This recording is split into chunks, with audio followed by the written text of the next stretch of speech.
I'm just now reading the comments. Sorry, some of us had to work until You're good. 6. Yeah, I actually got off an hour early today. It felt amazing. Yeah, I'm trying to get my hours changed to 5, but I just started. I really don't want like listen, guys. I know you all like to stay. I get up early though. Like I'm an early bird. Hmm. So like I get up at like 6:30 every morning and I'd rather just get to work at 8. Um but apparently the rest of my colleagues don't feel the same way. Yeah, we Right, are. pup? We're live. Get in there. All right. We're good. It is. The show has begun. Thank you, baby. And it's now dinner time, Thank so you. I'm gonna take a 45-minute break, and I'll Oh, be back. But yeah, this is the worst. it's the worst. When Go is eating, you're like, hey, focus, focus. It takes me a while. I'm dying being over here. slow eater. Welcome to Anyway. episode 16, which means it's like 4 months, which is like a third of a year of the Grif and Go show. Dude, already too much math. Yeah, I know. Featuring our homie Tableslam back for the like fifth, sixth half of the episodes. He's back again. Fan favorite. Number 1 False. with a bullet. Yeah, and welcome back. If you don't know who Is that a Table polar is, you should know who Table is because he is a feral druid, and we are all druids that play World of Warcraft Classic way too much. So, anything else to describe yourself, Table? You're dipping deep into hardcore lately. So, are you like a Wrath player? Are you a hardcore Classic era player now? Like, what's going on? Bro, at this point I'm a hardcore player who dabbles in Wrath at this point. If you look at just the slash played, Yeah. I've the last like probably month and a half or so, I definitely have more hours played on hardcore than on Wrath. Probably for me now too. I've been playing a bunch on It's and so off easy to stream. get hooked, man. Yeah. Because like it's I don't know, like leveling was never something that I particularly enjoyed about playing the game. It just kind of was like a speed bump or like a chore in the way of like what I actually wanted to do, which was like end game content. And now the leveling is the content. So it's like there's so much of it. Yeah. I need to work on like leveling faster. I'm a slow leveler, and I know people are like getting to level 10 in like an hour, and maybe that's not classic era. Maybe that was like season of mastery. But still, You do like, pretty dude, easy on Som. it's just people level so fast. And I'm like, dude, it takes me 2 hours to get to 10, and I feel like I'm hustling. 2 hours of 10 is pretty good on a druid. Mm. All right. So now that we've introduced everybody knows Griff. Everybody knows me. I'm joined with two feral druids. I'm the only moonkin on the show today. Unfortunately, I have a boomy out. okay, I was like, unless you guys have like switched and you're playing Boomy and raids now, then I don't know. But I would like to shout out the super chats that I've got this month in February. Thank you so much, Nest, Griff as well, Sebastian, my homie Spirit, aka Coastal, and Dylan. Thank you all so much for the super chats. It's not needed, but very appreciated. Sebastian as in like Rambo? Yeah, Resto, Rambo, Radio, whatever alias you know him by. Yeah. I haven't seen him around too much lately. He's been streaming a lot. He Oh, might has he? just be Okay. busy streaming. Yeah, he's rocking it on Twitch. And speaking of Rasta Rambo, we've got a lot of Resto weaving feral hybrid spec stuff to talk about today later on. But Ryokai, I count as 10% Resto. I am the closest thing to a Resto guest you've had on the podcast, though. yeah. We gotta meet some trees, bro. Still been meaning to reach out and try to get one. But since Griff has been quiet, I know he said he was gonna take like the back seat today. Let's start off with Griff's polls that he had. Griff's big single poll that he has, which was, what is the worst sign when you enter I thought we were gonna get the poll reveal. I was like, shut it down. Oh, Shut it that's all down. TOS. Yeah. For sure, TOS. What is the worst sign when you enter a pug raid? The options were paladins aren't using pally power, people don't or won't join Discord, the tank is a fresh 80, and the raid lead says hopefully smoother this week. Which Such a good poll, so funny. that's what I picked. So there you go. I want to tell the story about this poll, if that's okay. I was about to say so this sounds like it was based on a personal experience. So I actually pitched this to Go last week, and he's like, "Yeah, I might use it." And I was like, "You know what? It's too good. I'm gonna do it on mine." This is from experience. If you guys don't know, I dropped my guild and was trying to join a new one, so I was pugging for a couple weeks.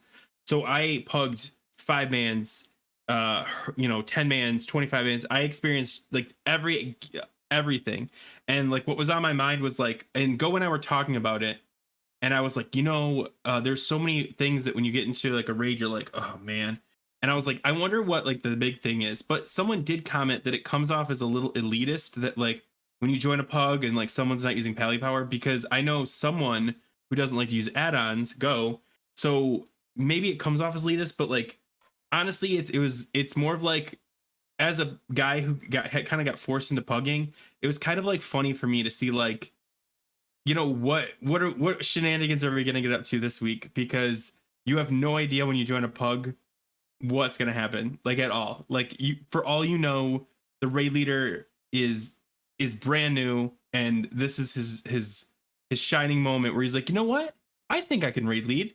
I've done this before, and sometimes it goes great. But yeah, anyway, sorry, I just want to explain that. It was so crazy how evenly dispersed it was, though, too. Like there was no, I mean, there was like, I think the warrior won, like the fresh geared tank. I think that's what the fresh geared tank was the winner, but like they were all pretty evenly dispersed because everyone's experienced that. Like you've joined a pug and been like, oh man, like the pally power one, because I have a holy pally alt that I play occasionally, which means not at all anymore. And yeah, joining a raid where I'm like, okay, let me set up blessings here. We have 14 pallies or whatever. Okay, two of them have pally power, including me. Great. Yeah, and the two that have it have the box checked so that you can't modify their settings. Yeah, so you've got to like work around their settings. Does pally power also do auras too? Like you assign auras? Yeah, it does. Yeah. Okay. And you can have it do seals too. Like if you have the wrong seal on, if you set to the seal you want it to do, it'll make your OCD flare up when you don't have the right seal on. Yeah, when you're not all green. Yep, exactly. Yeah, you don't know. I mean, you don't know what pally power is, I don't think. But like, honestly, because Go and I were talking about it, and I said it's an absolute must for paladins, and he's like, there's no such thing as absolute must add-on. And I would argue that might be the exception, because if you're running a 25-man, you have 3 paladins, and you've got all 3 druids that all want different buffs from different ones. Trying to keep that organized is annoying, especially when you've got that one guy who always forgets to buff, and you're like, hey, can you give me might? Hey, can you give me might? Hey, can you give me might? And then he buffs you with wisdom, and you're like, no, can the pally that gave me wisdom give me might now? I can hover over my like my buffs to see who gave it to me, so I can just whisper them and be like, hey, can you give me this instead? But yeah, it's a thing. It's a thing. See, so what I would do to not use that add-on is I would just have a notepad open on my monitor on the side, and I would just like assign myself. It's like, okay, dude, just tell me what my buffs are. I'll put them over there, and I can just reference my little note over there. Yeah, but then what if you have to change on the fly? Then you gotta change it on the fly. Well, use comms. We're in Discord.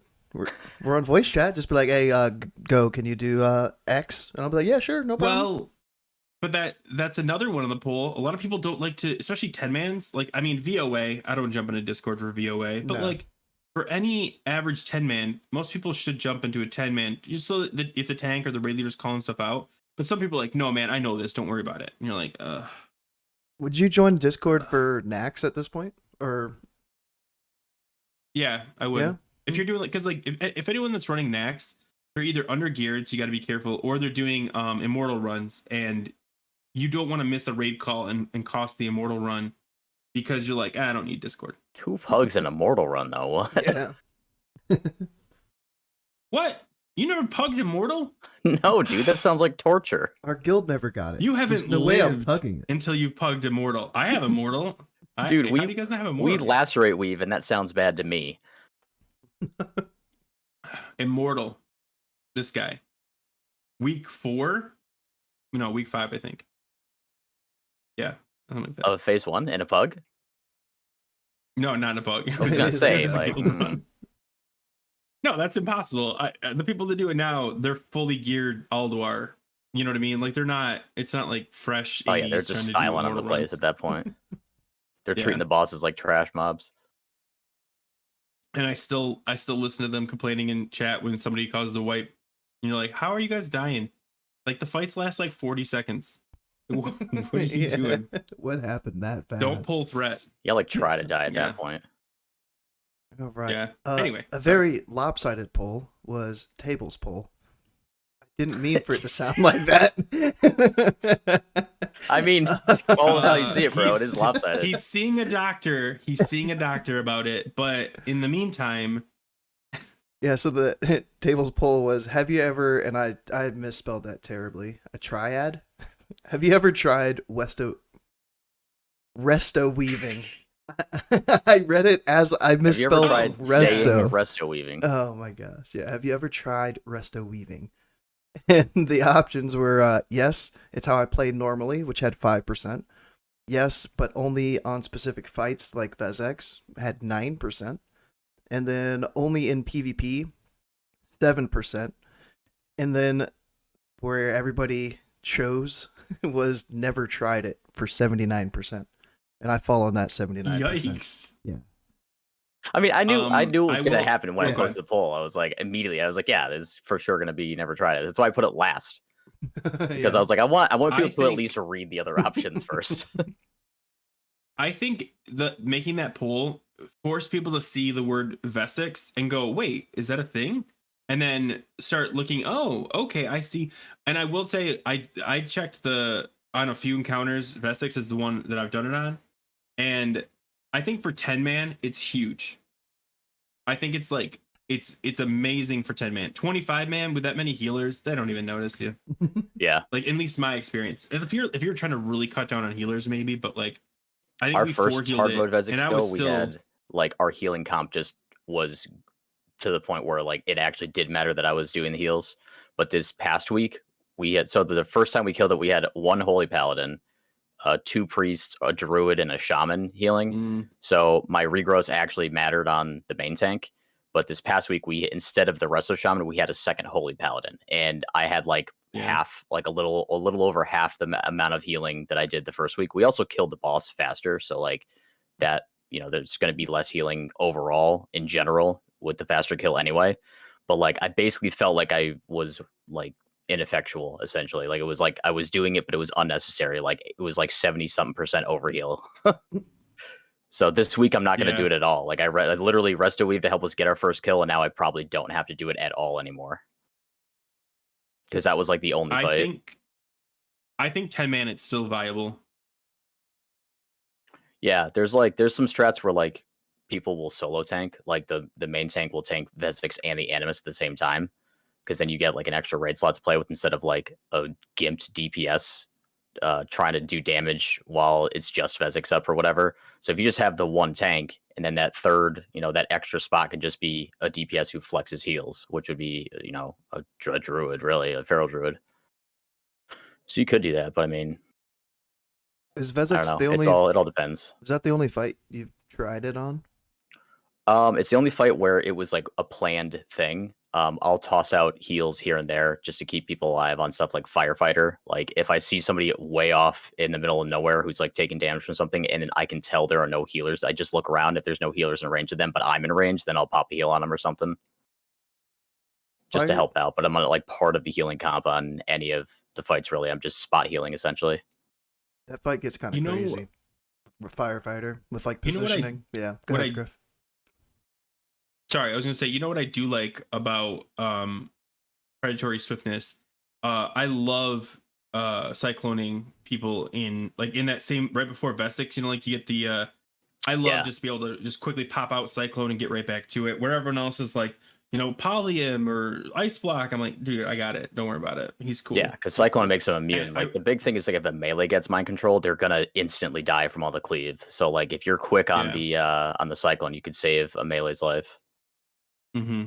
And What we do is it's like we'll have instant, like our so tank Death Knight who doesn't usually need to tank on trash or anything like that. The tank Death Knight he'll wait for the MC, and as long as he's not the one that gets MC'd, he'll stand like far enough away so that he can like all Cyclone, and then as soon as the Cyclone wears off, he'll Death Grip him out of melee, and then I'll Cyclone again, so he doesn't get cleaved. Yeah. Super OP DKs. Oh my gosh. All right, I have a DK story, but I don't think right now is the time to tell it. But That's a good point though to death grip out, because we had somebody die for sure. This like yesterday. The clone resisted, and the melee just died because it just died to cleave.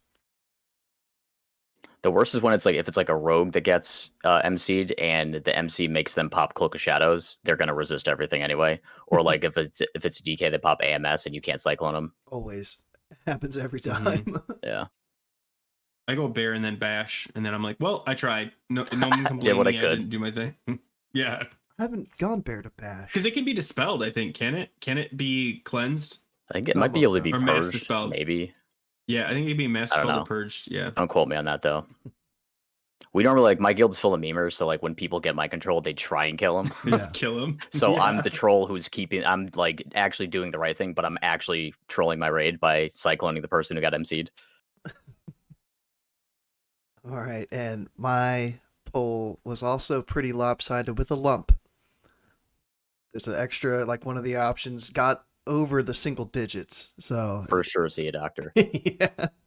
Mine was have you attempted Algalon yet in 25-player Ulduar?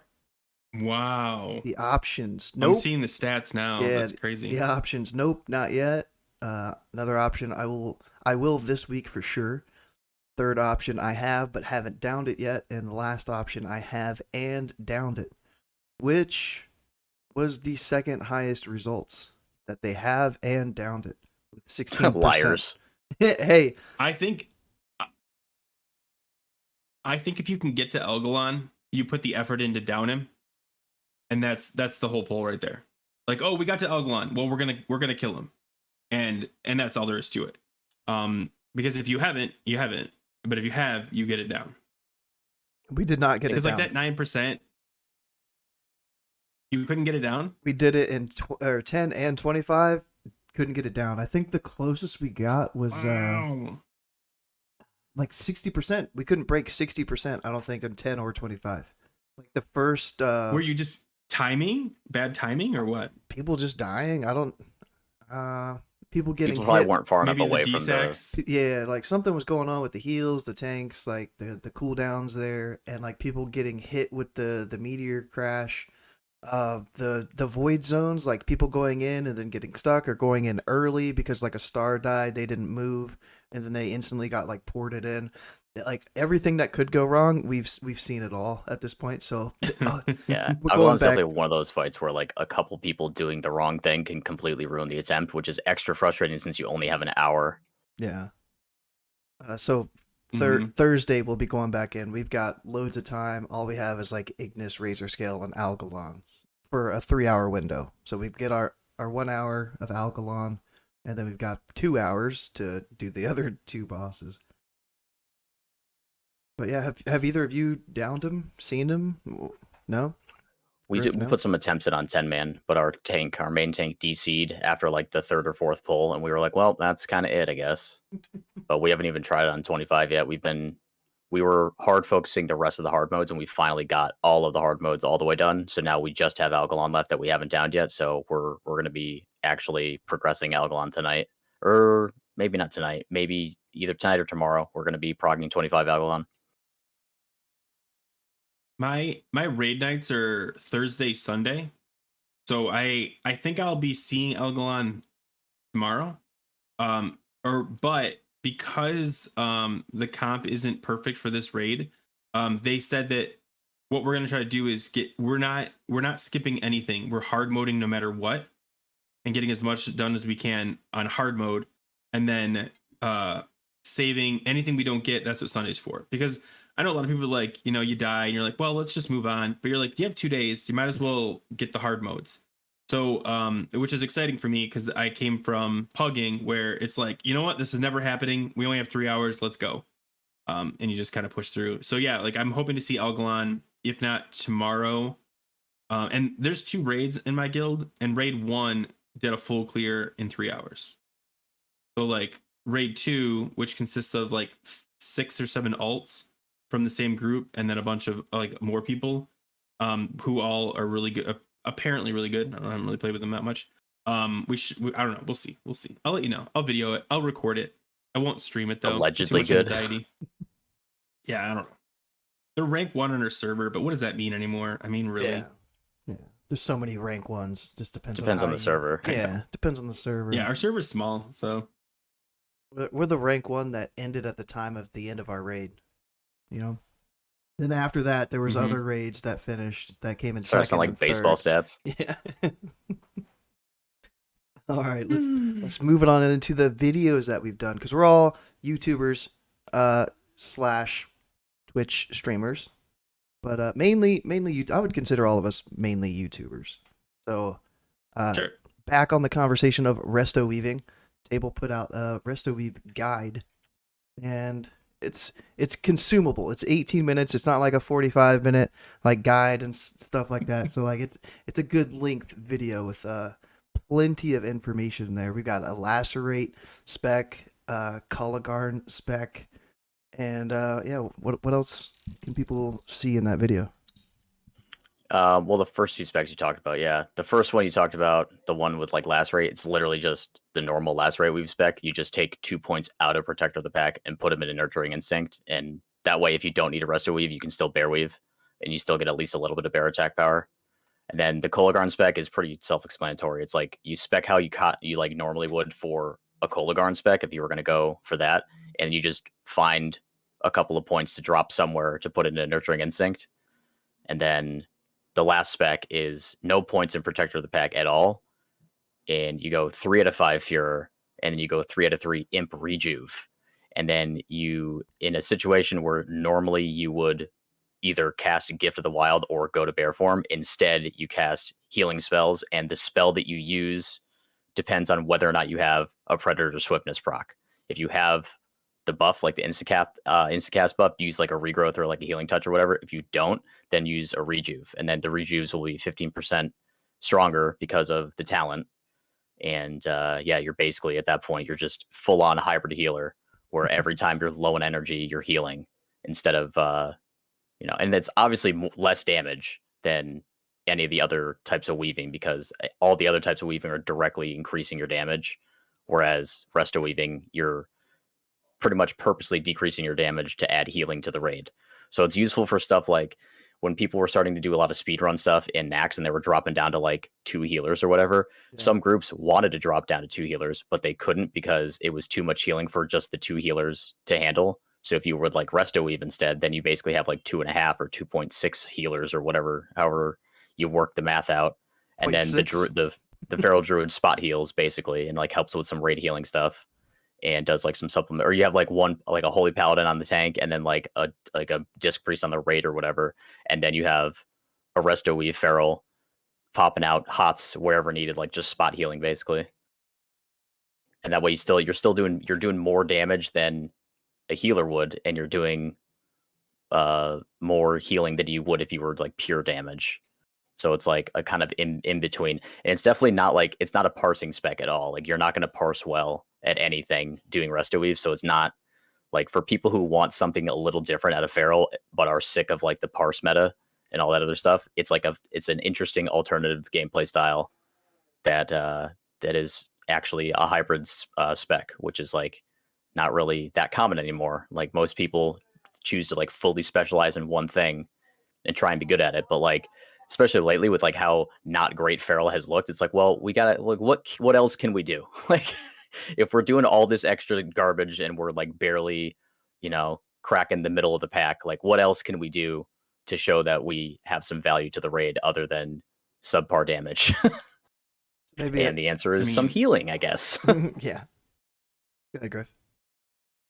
I was gonna say, I mean, the alternative is because the alternative to resto weaving is off tanking, and a lot of ferals don't like to off tank.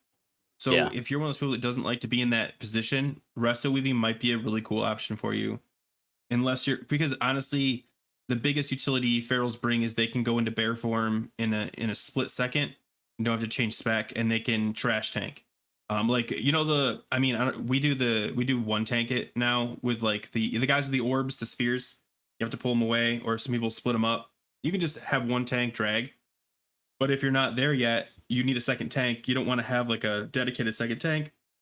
You honestly can go cat form and do just fine on almost all the trash. I can't tell you how many times I've been in cat form where you do that. You know the pull on the way to Hodir where nobody wants to pull the big dude far enough back, and the pack comes around and just Yeah. I don't And know you're if you fighting guys the know what I'm Revenant talking and about, the you know what I'm big guy at talking the same about. time.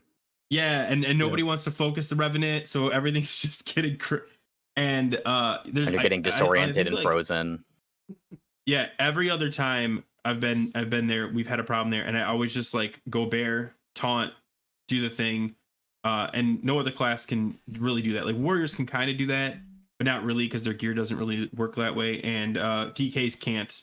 They'll get slapped around pretty hard. But it's really cool that as a cat you could do that. But if you don't feel comfortable, which it is kind of like more of a, I would consider the higher responsibility tanking, like even off tank. If you don't feel comfortable like taking on that kind of like role, resto weaving is such a cool like chill way to help out. Like yeah, like even in that same scenario, like your healers are you're tapped, you pop out, just do a couple resto weaves, go back and keep fighting the good fight, stop AOEing, kill the Revenant. Yeah. You can even do stuff like That's just pro tip.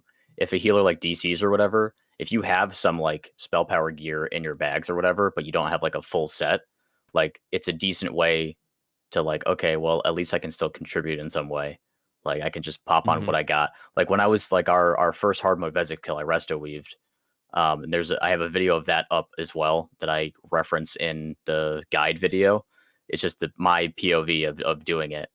And I have a macro that I macroed a spell power staff with the 81 spell power enchant on it. I macroed it into all of my finishers with like a modifier. So like, and that's just the normal macro that I have in my bars now for my finishers. And when I need to resto weave, because usually when you're going to do it, it's like right after you get a Predator Swiftness proc, and that procs off of using finishers. So I'll hold the modifier key, do the finisher, and it does the finisher and immediately swaps to my spell power weapon. And then I have another macro. It's a focus macro for regrowth, and I just set the tank as focus. And then as soon as GCD's out or over, I press the keybind for that, and it just instantly regrows the tank. And then that's all. That's it. And then my cat shift macro has my normal weapon macroed into that. So it's like you just hit the modifier, hit your finisher, it casts the finisher still with your normal feral weapon on it. So you're still, if it's like a rip or whatever, it's still with the full attack power you would normally have with your regular feral weapon. And then after that, the second line of the macro is the equip for your spell power weapon. And that way, the heal that you do is then boosted by the spell power. Like when I equip the spell power weapon, it's literally an extra 500 healing power. So, Jeez. yeah. Yeah. I will ask, so because resto weaving is a thing, where are the balance healers? Like, is that not a thing? A 'Cause it's Moonglow spell spec. power, like Or I there's know, but like nobody runs Dream it. State Moonglow. Nobody runs it. Every balance I see, if they ask them to heal, you watch them respec. Mm-hmm. They don't just like off heal. You know what I mean? Is it just not a thing? Not that I've seen. I Yeah, me neither. haven't really tried. Like I wouldn't even know the rotation to know. You know, like Rejuve. From what I remember, like Rejuve what I is remember just- in TBC is like the Dream State Druids from TBC. They were druids that were going down to balance to grab Imp Fairy Fire because the raid didn't want to bring a dedicated boomkin, so they were going down the balance tree to get Imp Fairy Fire and then putting the rest of the points into Resto. So they were still a healer. They just had enough points into balance to get that debuff. yeah, like Interesting. I wouldn't mind like using nourish, like throwing some regrowths and then like nourish some people, but I don't know how it would work. I'm scared to try. I would think like as a balance, you could just rejuve 4 or 5 people, go back to balance, and then just check out. You know what I mean? like not even in like kind of like how Resto Weaving works. You don't need to have. I mean, like Resto Weaving, you macro in usually your focus target, who's the tank, and it just automatically heals a specific person. But you can individually heal whoever you want. But like as a balance, like Vezik's actually a good example of that. It's not really though, because balance require mana, and if you're going to have a balance, you might as well have them be a pumper. But there are fights where like just throwing a couple of hots out, maybe Freya might be a better example. You know, you get a bad pull on the lashers and they're all running around, just start throwing some hots out, and then just check out. You know, like throw the hots on a couple people and then back to DPS. I don't think it would be a game changer, but it might be the thing that saves a wipe. I don't know. The only heals I've done Yeah, is because you guys don't even have. we don't have what? Go ahead. Go ahead. The only healing I've done is Tranquility. So it used to be That's on actually, like there you go. XT. You know, we would have it assigned for like tantrum number 2 or tantrum number 3. I would just bark skin Tranquility, and then like if Firefighter got out of hand, you know, some healers might have died or something, and there's tons of damage going out on like phase 4 at the end of the fight. I'd like just bark skin Trank, like something. So I usually have like my bark skin available if I know there's a situation that I could have to use Tranquility. There's like one other fight too. Like You see what Pocket said? it might have been Well, Pocket says Up on Yogg the Zero. one, When you're Yogg down in the Zero. brain room, it's really handy to yeah. So like in I 10 don't do man, that, but in 10 man, I get sent down to the brain room. It's not Yogg 0. It's still like Yogg 1, but there's a lot of damage that goes out from those little skulls down there. I hate going down there personally. I take a lot of damage from them. I know boomies are supposed to be kind of decent down there to just like Starfall, nuke the ads Yeah. down, and I was gonna say that's why you Yeah. bring Boomy down there. They go down there, immediately pop Starfall, and then they all die so fast that the damage isn't that bad. boots, yeah. and I'm just so like scared that other people are gonna die because like a lot of times we don't send a healer down, and like all the DPS, You all know. the melee are taking all that damage, and I'm freaking out. So I'm like trying to line the skull, trying to get hots up on my teammates down there, and it's stressful, dude. Right. For sure. Anything else I've with Resto weaving? I've done similar things in Brain Room also. Like it was on.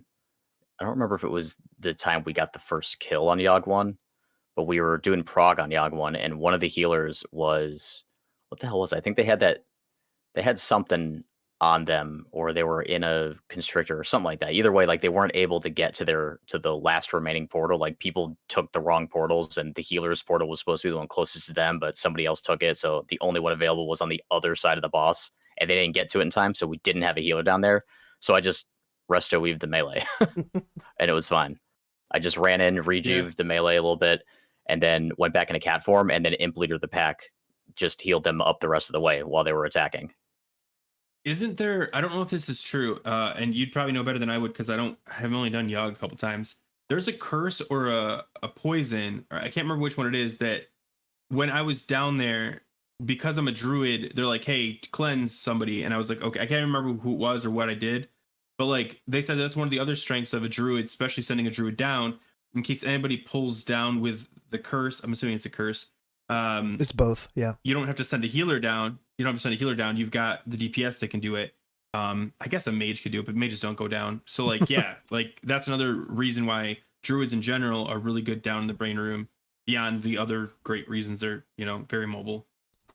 Yeah, definitely feels really good to like, because if you're not one phasing brain, if you need a 2-phase brain, you use rocket boots the first time to get there fast, but then as a druid you can dash for the second one and get there faster too. So it's like it just feels good. Like it feels good for there to be a fight where like our toolkit is being used in a way that like actually makes sense and like isn't necessarily challenging. Yeah. It just is easy. It's all the stuff that we've all been doing the whole time, like from TBC onwards, like all the stuff that we're used to doing as druids, we get to like kind of shine on that fight if we're going down to the brain room, whether it's feral or balance. Let me ask you, you can feral leap for, it's not called leap yet. It's called feral charge cat. Yeah. Right. Cause doesn't it get changed to like leap?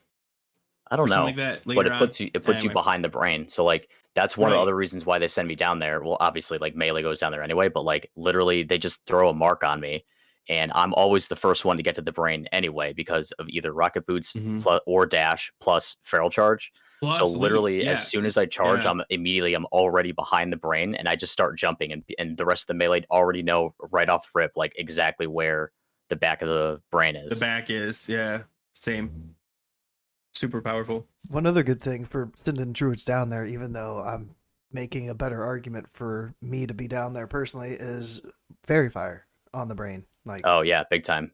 That minor armor debuff is a big deal. Because it's always melee that goes down there. It's the warriors, it's the DKs, it's the rogues. So yeah, giving them we just steal the glory from the ferals there, Boomy. Unless let us have this. Unless the brain has no armor. I assume it has armor. You know, the only difference really between a Boomy throwing up fairy fire and the feral doing it is the Boomy can get an omen proc from that. We will definitely get into that soon. Definitely get into that soon. Oh man. Before we do, we've got a couple other videos to talk about. Table the ZG bosses without bear. Yeah, so the ZG mount farm in cat form, both the tiger and raptor mounts. Yeah, without using bear. And like immediately, like the first like set of comments was like, you didn't need to clear any of the trash at all. Like you just wasted a bunch of time. Like it took me like 20 minutes to do both bosses, and that's it, which I think is pretty good. But everybody else was like, you didn't need to do any of that trash. You just go right up to the tiger boss. Like the trash doesn't matter. And the raptor boss, you just pull them up the temple, and the trash also doesn't matter because you don't get feared all the way down. Yeah. So there's no way that you're going to pull any of the trash anyway. So I was like, all right, well, okay. Like I just killed it anyway. It's not as hard to do it. Like I didn't care that it was like taking me extra time or anything like that. Like if it takes you so long to get out to ZG anyway, it's like, well, I want to do some stuff. Yeah. Like I want to use some. Like took me so long to get out of here. I want to like fight some stuff now. Like let me kill these idiot mobs. Get some bijous or something. I sold a couple bijous for like $350 each. Like you get a little bit of gold there. If you are an alt trying to do a speed run, you're still using the Zanza pots, and you need the bijou to get the rep to do the thing, right? Yeah. If you're using the Zanzel's potion speed or whatever. Yeah. Swiftness of Zanza? I don't know what it's called. So, yeah, swiftness. What did I say? That's the thing I said does not exist. we can scratch it out in post. Yeah, edit in post. Yeah. Cut that. All right, so did anybody get that reference? No? Okay, never mind. Throw some references out there. So, Table, did you have any comments on that video saying, dude, just go bear, it's 10 times easier? Not yet, but okay. I mean, I probably will now. Yeah. It's going to be Grif. Go bear. Grif's typing the comment now. That's the thing that goes through my head, too. Like, it's the same idea, though. Like we talked about earlier, if you don't want to off tank, some people just do not like playing certain, metas, certain concepts. So it's great to have alternatives. Like you're like, oh, I did the first boss in Kara, and I was like, cool, welcome to 6 months ago. But like, that's because bears could easily do it. We could stealth in and kill the boss. But like a balanced druid, they struggle with the trash, or not the trash. Yeah, because you had to pat. Yeah, don't you? Clear That's how tables. You guys do it. Yeah, yeah. And so slam like, them. Because you guys like, why don't you just go bear? Some people just don't want to play certain classes, certain meta, certain archetypes. So like, it's 100% makes sense to show people like, hey, you don't have to be a feral, you don't have to be a, So I tease, but yeah, like people really want that kind of thing. Yeah, I just like it's also like just kind of pushing the envelope a little bit because like obviously it's easier to do in bear. Like you can solo most old raid bosses in bear because you just berserk mangle cleave and glyph them all cleave everything down and you're set. And you got like frenzy regen, whatever. There's plenty of ways for you to like stay alive in bear. It's a lot harder in cat because cat takes just more damage. But if you're healing yourself instantly, you don't have to deal with the pushback and you're getting the heals and everything like that. You're taking 20% extra healing because of nurturing instinct on your own heals that are boosted by your agility. Like it's not bad at all. Like my health, I came pretty close to dying on Mandikir, but that's because I was being an idiot. But like, are you maiming a lot? I assume to interrupt the heal. I didn't watch the On video. I'm not gonna lie. on Tiger Boss, I literally didn't even Yeah. bother with the heal at all. I got a rip out on one Really? of them to bait the heal on that target, and I was literally only using the rip to get a Predator Swiftness proc. And I was baiting the Oh. heal, and then as soon as the heal went out, like I did a couple other things, and then I just berserk swiped them all down. They all died at the same time.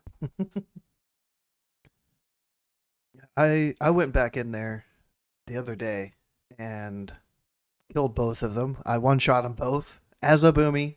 Well, not a bear. For the same reason though, like I want to do it as boomy. Could I do it as a bear? Yeah. Probably. Would I maybe need some gear in order to do that instead of just my Moonkin gear? Probably. Like respec, glyphs, like I ain't got time for all that. Setting up a feral bar, no. So, Now, no. So It's I had probably not. I had made videos on like how to solo them as boomy a couple months ago, and recently some people had told me like it's impossible. It's been changed. They can't do it in the strategy that I had in the video. But I went back there. I did the Raptor boss the exact same way. I pulled the bot, like cleared the room because boomies have to clear the room, and like got the boss active. Despawned the raptor by having the raptor fall through the map, and then pulled. Oh yeah, that's what you're doing. I was like, Yeah, what's he yeah. doing over there? And then the raptor was gone. I was like, oh, Yeah, sick. and then The thing that we used to do back in the day that people always thought we get banned for, but it's still in the game, and I don't know. It's It makes you think, like, if Blizzard isn't going to fix it, did they mean for it to be that way? Yeah, Right. it's clever use of the ghetto the The strat. actual strat was never to kill the raptor; it was to make it fall through the world. yeah. Yeah, duh. So like that, the raptor is still pretty much the same. The other one, somebody suggested I just like, why are you trying to skip phase one? Just kill everything, kill the ads. Just do phase one. Just phase tank it and kill everything. And I tried it and it worked. I could kill them all. It was kind of sketchy. I think I died once, and I it saw you was doing like, some juggling around a tree stump and stuff like yeah, that. for phase two, yeah. But like phase one with the ads, because school. they heal up. Like one of the ads kicks, so I would try to like cast like a nourish to heal myself, and I would get kicked on nature spells, and then I couldn't pop insect swarm to get like free instant starfire procs. Couldn't heal, put hots up, nothing. So that was kind of like, okay, well, I just need to like be a little bit away from them. Like Typhoon will knock the ads back, not the boss, and that can also interrupt the heal. And then I could also switch to bear form because I still use bear form, but not to You have the button DPS. bound. I'm surprised. Yeah, The only just thing a on the bar bash. is just bash. yeah, just a bash. Just literally, it's just like 12 buttons of just bash, bash, bash, bash, bash. Yeah. So like phase That one. one a little tricky, but definitely doable to just Typhoon, Starfall, kill all the ads, and then pop to phase two, use the little stump to juggle the boss back and forth. Cheers. And hope for the mount. But yeah, I haven't got either of the mount. I haven't got any of these mounts that we can farm. I haven't got a single one. Yeah, I didn't go in there to try and get them out. I went in there to make the video. But like, it's like how Oh. you're talking about, like, just you wanted to do it as Boomkin. Like, that's basically why I decided to do it as Cat. Because like, if you're feral, you can already do it as bear. Like, that's like the default option is just to do it as bear. Like, just do it as bear. It's easier, obviously. But like, yeah, that's the point though. It's harder to do it as Cat. So I want to do it as Cat because it's more of a challenge. And that's what it's about for me. It's Okay. like doing things that are challenging. So, I can't wait to see your ZG boss down in Resto spec next week. I'm really looking forward to the challenge that the Resto Druid ZG boss gives you, because I would love to watch that tree. Do some tree The slapping. caption, the caption like writes itself, like tree kills ZG boss. It's like I wanna Hakar see it. hard mode. All right, so hear me out. What you need to do is you need to have your engineering bombs. You need to have like brambles so that you have extra thorns damage, and then you need 2 trinkets that summon like the ads, like the new Yogg trinket or like You really probably do have to do something the, like that. the Like, ZA trinket. Yeah, you need to pretend like you you're a have to paladin. you have to stay in tree the whole time. You Yeah. have to be in tree the whole time, Mm-hmm. and somehow do it in a cave on hard mode. don't. On hardcore, on hardcore, on hardcore. You probably could. I mean, Probably not, actually. Is there any cave in CG? No, there I isn't. don't think so. There's an indoor zone, but that's it. Yeah. Yeah, like the inside of like the Panther boss temple is like about as close to a cave as you're gonna get, really. Mhm. Or maybe like the spider area. Hold on. I was like, yeah, that's Grif kind broke. of a cave. Cave. No, I'm like, where's? The first there's boss like some usually terrain. Yeah. Okay, so I have a slight segue, but I'm curious what you guys, because BiS will appreciate this. The mount I'm trying to get right now is it's guaranteed, but I put so much work into getting this stupid mount, and it's the stupid Trial of the Crusader Hippogriff that costs, I think, 150 or 200 of those. You guys don't even know because you don't do the Trial of the Crusader quest, but like, I have been grinding my ass off to get them. And if you put a lot of effort into it, each faction gives you a special mount too. But I don't want to buy that because I want the Hippogriff so bad. But like legit, that I'm done with the quests. So like I think BiS is as well. So you can only do the like the new quests that are in like the off to the side. And those are just for like the champion seal, I think that's what they're called. But this Hippogriff is so cool. I cannot be like, I just want to be the first one on the server to have this stupid thing. And I'm so excited about it. But yeah, true story. Oh no, what did it say? I'm at 133 right now. I have I have none of the mounts because I'm behind you by I think a week or by a couple days, BiS. But yeah, so if you guys don't know, it's not easy. You have to grind it, which I think is funny because I'm pretty sure when Trial of the Crusader actually comes out, those champion seals are just going to be like flying off the shelf. You know, like you're going to get them from like looking at something the right way. They're like, here's a champion seal. Yeah, so and it's like, almost like more prestigious to have it a little early. Yeah, exactly. Like I know it's going to be like I'm going to get it immediately, but I want it now. Sorry.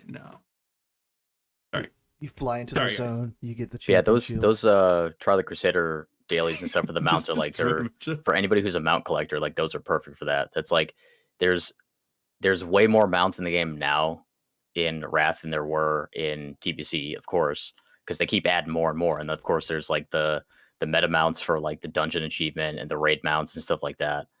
And yeah, it's nice to have other options. Like if you're like 2 or 3 mounts away from the achievement or whatever, now you have another option instead of like, oh man, I gotta go kill Ottoman the Huntsman to see if he'll drop his horse so I can get the one more for that achievement, or like, oh man, I gotta go run Strat Dead to try and get Rivendare's mount for the thing. Instead, now you can just do Argent Crusade dailies and make more gold than you would have soloing Strat, and you can get like a bunch of mounts. I think it's 3 per, and there's 4, so that's 12 mounts, not including the Hippogriff. Assuming you don't already have, because one from each is one you could have already gotten, but like still, they're different. And I think I'm trying to get like the second achievement for mounts, which I think is 75 or 100. I don't know, but like I know I've got over 60. Oh, like, BiS is getting close. He says 91 out of 100.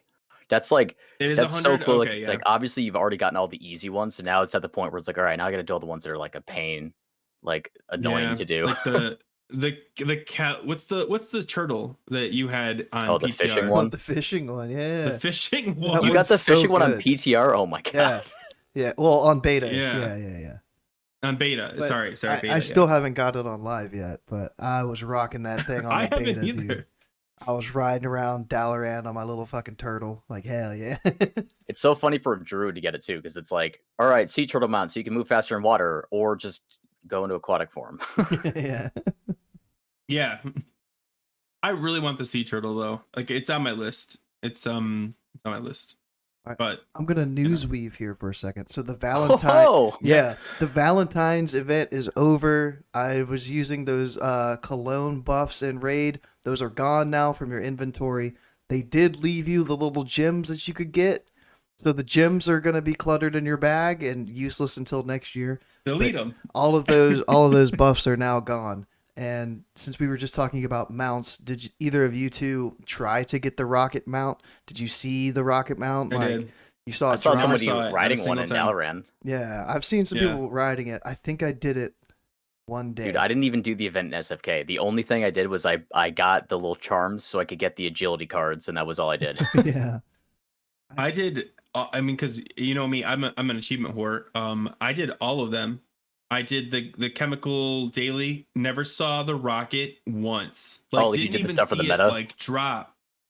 Yeah, and I was like, bro, like, and the thing is, okay, remember the headless horseman? The first kill of the headless horseman, we got the mount drop, and I lost the roll, and I was like, it's fine. Never saw it again. And now Valentine's comes around, I can't get a giant pink penis. I don't understand. I want it. Life's tough, and then you I mean, die. Yeah, I did it one got a couple one apps night. to suggest if that's your issue. Yeah. With Blaze and Bob. I think I was drinking. I had to have been drinking that night because I don't really remember what all we did. How many people we had? Who was there? I think we had like 5 summons, and yeah, we didn't see it. We had like the same We 2 did. We were trinkets. rotating alts. Yeah. Nothing. Yeah, and I never went back. I was like, yeah, I'm out. But Well, so here's something I want to point this out. The first couple days, the items that I got, I was able to DE. yeah, And then like halfway, maybe a couple days into it, they changed it. Cause like Yeah, I they remember fixed it. with you, I was talking and I was like, oh no, those can be DE'd. And you were like, no, they can't. And I was like, bro. And you're right, they Bro. can't anymore. But the first couple days I was DEing. Everyone just passed because like who cares? It's like it's technically garbage loot at this point. And I was just making like 400 gold every run. So I was like, sign me up. and they're unique too, so that's Yeah. probably why like people just auto passed. They might already had like one in Mhm. their inventory, and it was just like, bloop. Yeah, Free exactly. BiS crystals, basically. Yeah. Mm-hmm. Oh, so yeah, Table, I had asked you earlier about has anyone made that comment on your ZG video? Like, bro, just go bear. Like, it's easier. Because that's what the comments I got on my Ataman the Huntsman, Boomkin solo, and Karazhan. They're like, dude, just go bear farm. It's God. so much easier. And it's like, that's not the point, told though. me to Like, Right, yeah, it's not the point. Like, yes, I know it's easier. I'm purposely doing it the not easy way for a reason. And that reason is because I'm stubborn. yeah. To go even more meta, I get a lot of people like when I'm talking about like rotations and stuff, they're like, just go rogue. You're like, Yeah, just like the top 3 tips for feral DPS in phase 2. Number Yeah. 1, re-roll.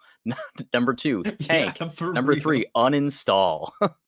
Yeah, it sucks because you're like, I mean, I know they're being like dicks, but like I also get like the argument like, yeah, your class is not the greatest, you should just play a different one.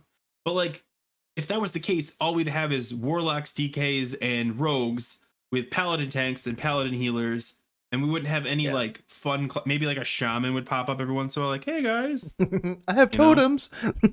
It's like that old thing. It's like, Totems. hey, do you want to win or do you want to have fun? Pick one. Like, Yes. But yeah, yeah, like anyone who mains Yeah. feral, like we're not maining it because we're trying to top meters or whatever. We're maining it because it's the most fun spec that we like to play. That's why we play it. So it's like Yeah. it's when people say stuff like, "Oh, just re-roll." It's like it's pretty easy to ignore that because it's like they don't get it, and you know immediately that as soon as they say something like that, they don't get it. So it's like not even worth it to like argue with them about it. Well, some people do. They chase the top parse or the top DPSing class. Like they'll literally like have every class, and then whichever one is performing the best, they'll just make it their main. Even not even just for the expansion, but like maybe for like phase 2. You know, warlocks are now better switching. You know, I was a rogue, but now and like that's great for them, but it's not for everyone. And It's the true don't Wrath push that on experience. people. That's when it started happening. The flavor of the month thing, that's when it started, was original Wrath. Like people re-rolling. Because every time Yeah. a class would get like buffed or nerfed or whatever, like as soon as a nerf was announced, like DKs were super overpowered at the beginning, as I'm sure everybody remembers who played original Wrath. And then as soon as they got nerfed, a bunch of DKs re-rolled to like warlocks and stuff. And like it was like, oh, Yeah. now I'm just a Death Knight without plate mail. The thing is, Like, okay, you I don't still want to get cast into it Death Coil. the DKs, I don't know if you guys know, DK's got I think a slight buff this week. And that's cool. That's cool. What, the sigil? The No, they Placement of the they guard. fixed the what do you call it? The gargoyles. where it summons in at Oh, I see. Gotcha. it like summons at the boss like boss's side or whatever. Like, so It causes it to cast. I think that's what it's supposed to do, right? Hmm. Like, because you prefer gargoyle casting than meleeing. And if you gargoyle, sometimes they'll just run in, and you're like, bro, what are you doing? No, cast your big powerful thing. Don't do the thing that's Oh, stupid. I see what you're And talking about now. yeah, so they fixed it, and then they buffed a bunch of trinkets, one of which does benefit ferals. So Dark matter. thanks, Blizz. Yeah, dark matter. They allegedly buffed Comet's Trail too. But I mean, Mhm. like that's still in the That's same good. boat though. Like haste is like not one of our strongest stats. It's like just Yeah. the amount of it on the trinket is why it's BiS because there's just so much of it.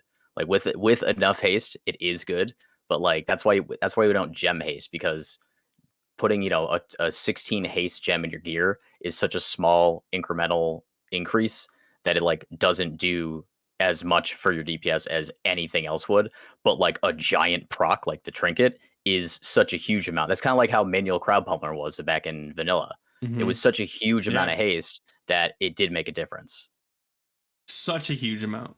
And then also, I don't know if you saw Scotty J did a video where the paladin trinket got buffed too, and we're like, oh, finally. I was just saying to myself, Finally, paladins are powerful. Holy paladins are just struggling so much in this game. Yeah. We need to give them something. It's good that Blizz finally threw him a bone after all this time.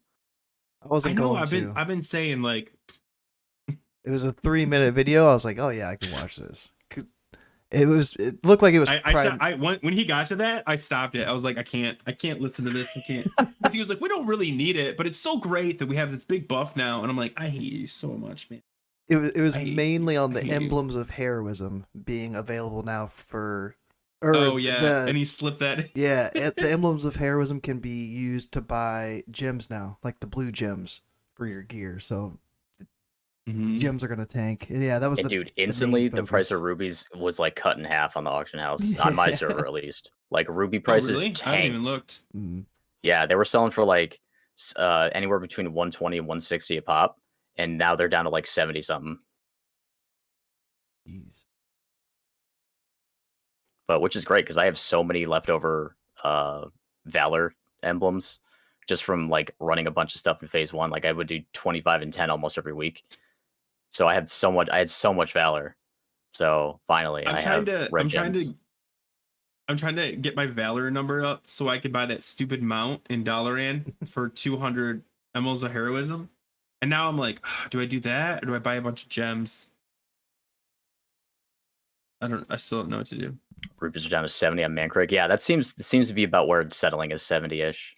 It still seems high. I'm surprised. That's not that great of a deal, to be honest with you. Comparatively speaking though, like when you were looking at like the rubies from TBC, like those dropped substantially when the Isle dailies were available. Yeah. Though like all those dropped pretty substantially, and it was about like the same percentage decrease. That's what it seems like anyway. I haven't like actually done the math, but like it seems like it was a similar drop. So that's kind of to be expected. I think it's going to be interesting when TOC comes out because the epic gems will be purchasable with the emblems like right away. So they're going to be expensive at first because people are going to be spending their emblems on like actual gear and whatever, or maybe they won't because Old War hard mode gear is so strong that maybe people won't need the emblem gear anymore. So maybe, and then also you can prospect titanium ore for the epic gems when TOC comes out as well. So it's like, who knows what the cardinal ruby price is going to be looking like? Because that's really the one that everybody's going to be looking at is how much is the red gem? Because that's the one that everybody wants. So that'll be interesting to see what the price looks like for that when TOC comes out. Or the gem for the there's 77 on my server in case you're curious. What's the engineering pattern everybody has but can't use? Jeeves. Oh, Jeeves. Yeah. Whatever gem that one is. People are going to be. It's like King's Amber. I want to say that whatever the yellow one is. Lion's Eye is the TBC one. Yikes! TBC brain still kicking in. King's Amber, I think is what it is. King Samber. Right? I mean, I'm like, yeah, I think it's pretty sure it's King's Amber. It's the yellow one. Yeah, it's the yellow one. But yeah, for sure. Yeah. So I put that video out the other night about the solo. I do that. Huh? Oh, yeah. I did for sure. Cool. Cool. Tight. I don't know if you guys know this, but I say, yeah, cool. Okay. The funniest is when you're doing it when you're like stressed in a dungeon, like when you're soloing RFC the other day, you kept going like you got like something, you got knocked back or interrupted or something like that. You're like, all right, yeah, cool, and you like jump down, like, all right, cool, we made the jump. Cool. He's clearly a community fan. Yeah. Cool. Oh yeah, video. Moonkin solo midnight. I don't even know why I went in there originally. I was bored the other night and I was up way too late because it was like a holiday weekend and my birthday weekend. So I was just staying up till 6 a.m. Oh, and just finding random stuff to do. That's the perfect thing to do. Like, oh, Yeah. I'm bored. Let me make my own content. Yeah. Though I tried it in phase one and couldn't do it. I didn't realize that I could do the whole what do you call it? A juggling thing on the stairs. Because I tried to pull it out to the front of Karazhan, and there's like a little platform there. I was like, maybe I can use that platform and kind of like juggle with the platform, but the boss resets when you pull it out of that room. So like this time, I got back there and I like looked around and I was like, hey, there's a stairway here. Maybe I can pull the boss this way. And sure enough, it was pretty easy at that point. Yeah, And dude, that stair juggle, so smart. it was clean, dude. It was so clean. Let me ask you something though. So, if it weren't for you starting to play hardcore and learning about different types of juggles in hardcore, do you think you would have even noticed those stairs? I don't know. That's hard to say. Because I'm trying to think of any other juggles that I've done before I started playing hardcore. To like solo stuff. Yeah, because that's like I've noticed that about my gameplay too. Is like now like there's things there are certain things in Wrath that are easier now because of playing hardcore. Like I've gotten to practice different ways of like staying alive and different survival techniques. Like I'm way better at strafe kiting now than I use like strafe jumping. I used to do strafe jumping all the time when I was tanking in Vanilla Classic, but I'm way better at it now because like back then I just was like, okay, yeah, you jump and then you jump and then you jump, but now I like time it for like the enemy swing timer so that like they aren't gonna their swing timer doesn't end while I have my back turned during the strafe jump or whatever. Like I'm just way cleaner at it now because of hardcore. I never would have got better at stuff like that.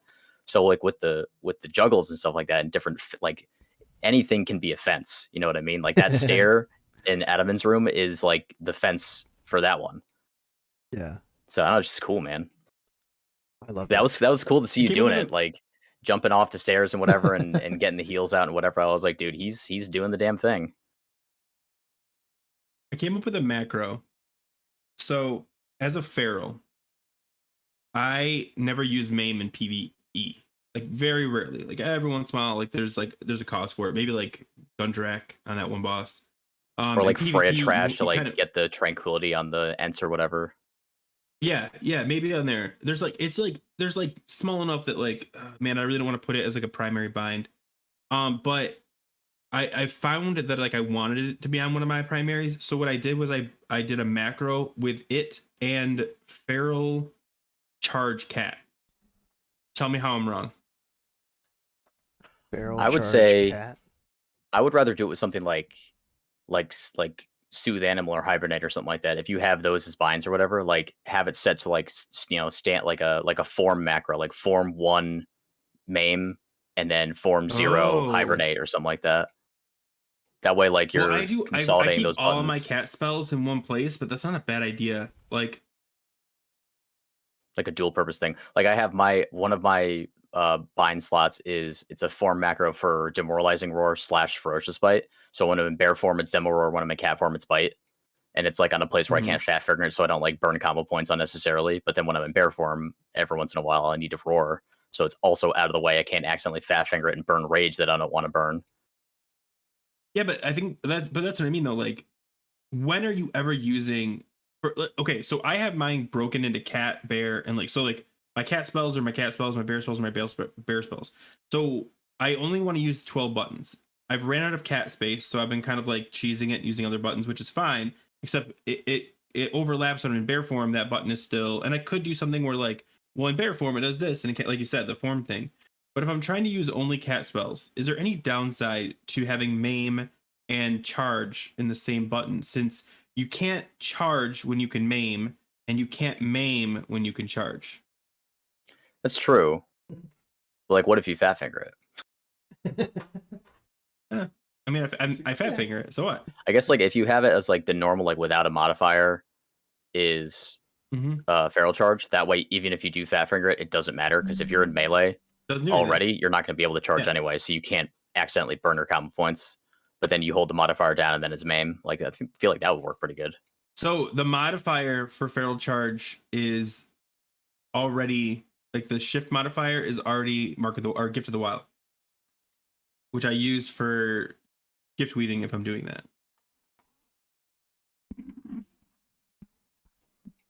No, he's talking about like a macro that like for when he's in cat form that'll have both in the same, just separated by that macro. Like, he wouldn't be dropping form or anything like that. It's cat charge, not bear charge, because bear charge is its own button. Because it's so important as a tank, I have it like primaried, kind of like a big. It's like it's like the taunt. It's level taunt. Like wherever you put your taunt, I feel as charge is just as important. And then bash is right there too. Like you don't use it all the time, but you want to have it quickly because you need those sometimes. Like right? If you really need it, you don't want to have to do like keyboard gymnastics to be able to activate the ability. Yeah. Anyway, sorry. No, you're good. You're good. just your daily dose of macro talk. Yeah. And the other video I had was an extra caster consume, which I wouldn't have found out if I did not play hardcore. Oh, the gems. And if I also did not have rested XP. So one of the three of us like cracked something. Chipped power core. Chipped power core. And it's in the which is where? What are they called? Not night elf. What's the other elf? The horde elf. Blood elf? No, a blood elf. Yeah. Blood elf. It's in the blood elf like starting area, right? Yeah. Yeah. I don't know. Oh, maybe Ghostlands? Ghostlands, yeah. It's a quest. Well, it's not even a quest. It's just a mob out there that drops Ghostlands? Ghostland. GHOST. Stlands. Yeah. And it's a 25 whole spell power for 30 seconds. And it's unique. That's actually pretty ridiculous. Yeah. There's a similar one on in so the Drain Eye starting area. One? You can only carry one. Only carry one. So you didn't. Oh. Obviously, you didn't watch the video then, Grif. I didn't. No. So, I read the title, and then I saw a picture of a boomkin. And I was like, not for me, and moved. The way to cheese the only one use, since it's unique, is you have your moly, your mailbox. And you have one you send one to an alt, and then you mail it back. So then you use one. It's on a 2-minute cooldown. You drop your mailbox. You grab one out of the mailbox, still in combat, and then you can use a second one after the 2-minute CD is up. Starting to sound like that metagem weaving thing that people were doing. Yeah. They would just DPS the boss next to a mailbox and just spam their macro. That would automatically put the new metagems in. So then the next boss fight, you go, hey man, do you have a moly? Can you drop it for me? I've got this consume in the mailbox. And then mailbox weaving. Every single fight, you can have this for every single boss. If it's a 3-minute fight, you can have 3 of these if you have the mailbox. Because the mailbox lasts 10 minutes. You know what you do? Have your demo lock do that and get an extra little bit of spell power for their demonic mentioned tags. that too, yeah, because it's 25 spell power. That's 2.5 spell power per caster. Right there for 30 seconds, dude. For the whole raid, that's a lot. Huge snapshot, dude. That's not a small number for the whole raid. Yeah. Yeah. And yeah, so for one, I wouldn't have ever found this if I wasn't playing hardcore, because I wouldn't be leveling druids the way that I am. And going to these different starter zones because I played so many, and then I wouldn't have done it without. Is this the thing now? Rested. Like all of the sweaty stuff is going to get found by druids for the rest of the time. Is that how it works? Yeah, hardcore players. Yeah. But like I used rested XP to quest, and rested XP took me to that zone to do the quest that involved those mobs over there. So without rested XP, which I don't use, but I used it one time, and look what happens. Like I found something cool and sweaty. Does Blizzard have item restoring soul shards? Oh my god! I know. Does Blizzard have worse bugs than private servers at this point? Oh, like, for sure. Like private server devs actually care about the server. That blows my mind that is a thing. Item restoration soul shards. I mean, we did it with MCPs back in Classic, so whatever. But like, but only Alliance could do it, which I think is hilarious. I don't know if you guys remember that, or if you were. Are you Table? You're Horde or Alliance? Mainly Alliance, but I didn't play Feral back then, so I Okay. never did it. So, well, okay, then I'll tell you guys because you might not know. So MCPs had 3 charges. You get them from Nomarigan, and what you do is you'd use them, and then they're useless because the 3 charges are out, and you have to farm these things day in and day out. Well, later, I mean, people might have figured this out early in the expansion. I learned it like pretty late, like BWO and beyond. And what you could do if you weren't Horde, you could use it, and as soon as you're done using it, you could delete it. The reason this works is because only certain events call a server, like a server update of all the data, like how many charges are on it. And if you delete it before the charges get updated, when it ends up in the item restoration, it still has the 3 charges. And it's, if you guys don't know, you put an iron counterweight on it, so it's enchanted still. So you item restore it, and you've got your 3 charges back. The reason it doesn't work for Horde is because every time you do Bloodlust, it would automatically send a server update, and so you'd always lose charges because the server would have a better number count. So Alliance, I would use like 10 a day, and then item restore 10 once a week, or once every 2 weeks, whatever it was.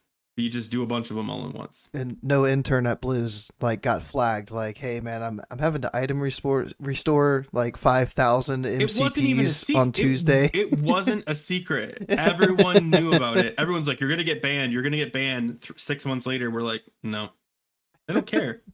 It's so crazy. And the soul shards thing. If any warlock is out there going, oh, I don't know, don't worry about it, man. Blizzard doesn't care. They don't even look at their bug lists. I'm telling you. Everybody's saying that Horde could do it, but you got to use a stone on the mace. Oh, really? Yeah, and also Bloodlust didn't come in until TBC. Well, what was the thing that triggered it? Maybe it was a totem. There was something that triggered it, I thought. Could have been a Wind Fury. I don't know. Oh, Wind Fury weapon. That's what it was. And that's why if you had a enchant on it, it might not do that. I don't know. That's interesting. But It would have been Wind the Fury that's like what it the temporary enhancement, because that's what Wind Fury weapon counted as, was the temporary. That's why like rogues couldn't do poisons. They could have their main hand still have like a Crusader on it, but they like wouldn't put a poison on their main hand. And you'd put like a sharpening stone or something. Manual Palmer, it'd be probably like the other one. But like, yeah. So to block the Wind Fury, which you didn't benefit from anyway. Okay. Wow. Horde, man. Big brain. Big brain. Large cranium. All right, let's move on to Grif had 2 videos out this previous week as well. And the first one I'd like to talk about is how are ferals doing in the logs. Any update on ferals on the logs? Like what's going on? Like how is their DPS looking? Bad. So overall, bad. But what I think is really cool is it's more promising than one chart can tell you. So yeah, there's definitely more to it. Like me and Grif talked on Disc about it too. Yeah. So thank you.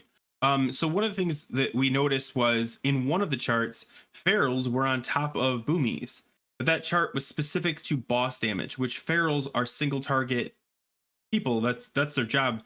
Whereas boomies, they benefit from doing damage to ads and things like that, which ferals don't do. So it makes sense that ferals would go up on the boss damage, but overall be lower than boomies because that's how fight mechanics work.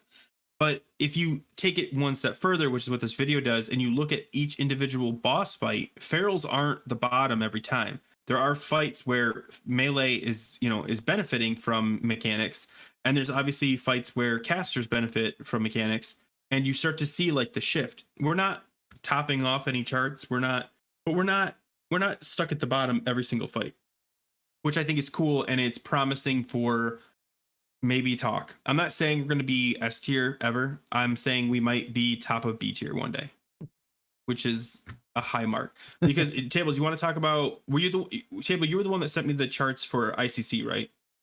Yeah, that's the sheet that I did. Okay. Because that's like historical data. There's like a lot of like players play the game differently now than they did back then. So like the numbers are definitely going to be different. I use the Wayback Machine to look at World of Logs, which was the logging site that we all used to use back in original Wrath. And I looked at all of like I picked 3 specific fights. I picked Deathbringer Sourfang, which is basically a tank and spank fight for melee, and kind of for casters, but there's some adds that the casters and range usually take care of, but that the melee doesn't usually. Like sometimes you can kind of cleave them if they spawn close enough to the boss. But it's mostly tank and spank fight for pretty much anybody. Like anybody who's parsing high on that fight was because they didn't have to do anything with the adds. They were just straight tunneling the boss. So that I figured that was like the closest to a patchwork fight that you could get. And then Festergut and Rotface were the other 2. Because those were the other 2 like patchwork-esque fights. One of them was favored melee, and the other one favors ranged and casters. So I looked at all of like the difference in damage between all of the classes, and like Feral was always like right behind Combat Rogues, and like Combat was like well ahead of Mutilate. Fury Warrior was on top. The time frame that I used was basically the last lockout before the Kata pre-patch. So this was like everybody was in full BiS with like Ruby Sanctum gear and ICC heroic gear, and it was like the best of the best that you could get.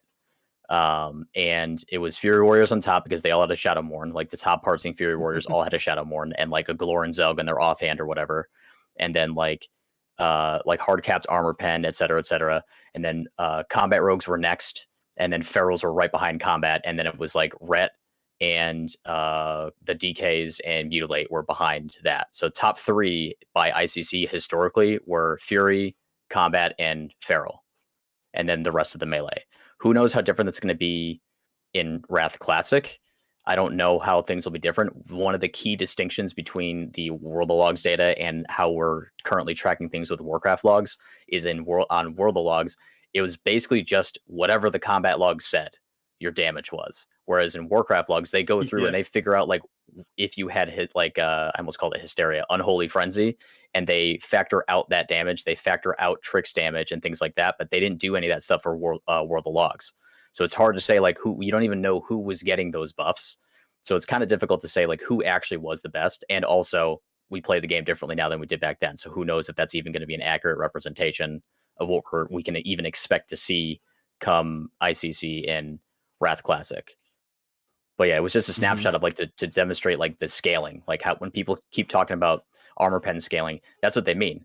Like you'll notice of all, like when I say Fury on top, then Combat, then Feral, those are the 3 armor pen melee classes. The 4th one is Frost Death Knights, but they're below the other 3. So it's just interesting, like to see that's what you can expect. At the very least, that's what you can expect at an armor pen scaling. Is you can expect armor pen to boost the rest of the armor pen using melee to the top of the melee.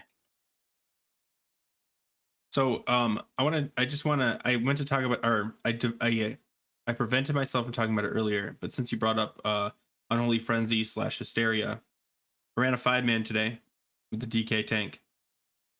He refused to Icy Touch spam on opener on the boss fights. I pulled threat. Even with Salvation. I asked him, so then we finally got it situated. I said, hey, can you use Unholy Frenzy? He's like, I don't have that.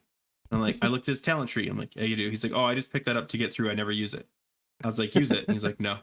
I don't even understand. And I was in a stream. Sarth was streaming on Twitch, and if you guys don't know, Sarth is a pretty popular streamer, and he plays DK. And I asked him, do people pick up only Frenzy? He's like, no, it's a waste. And I'm like,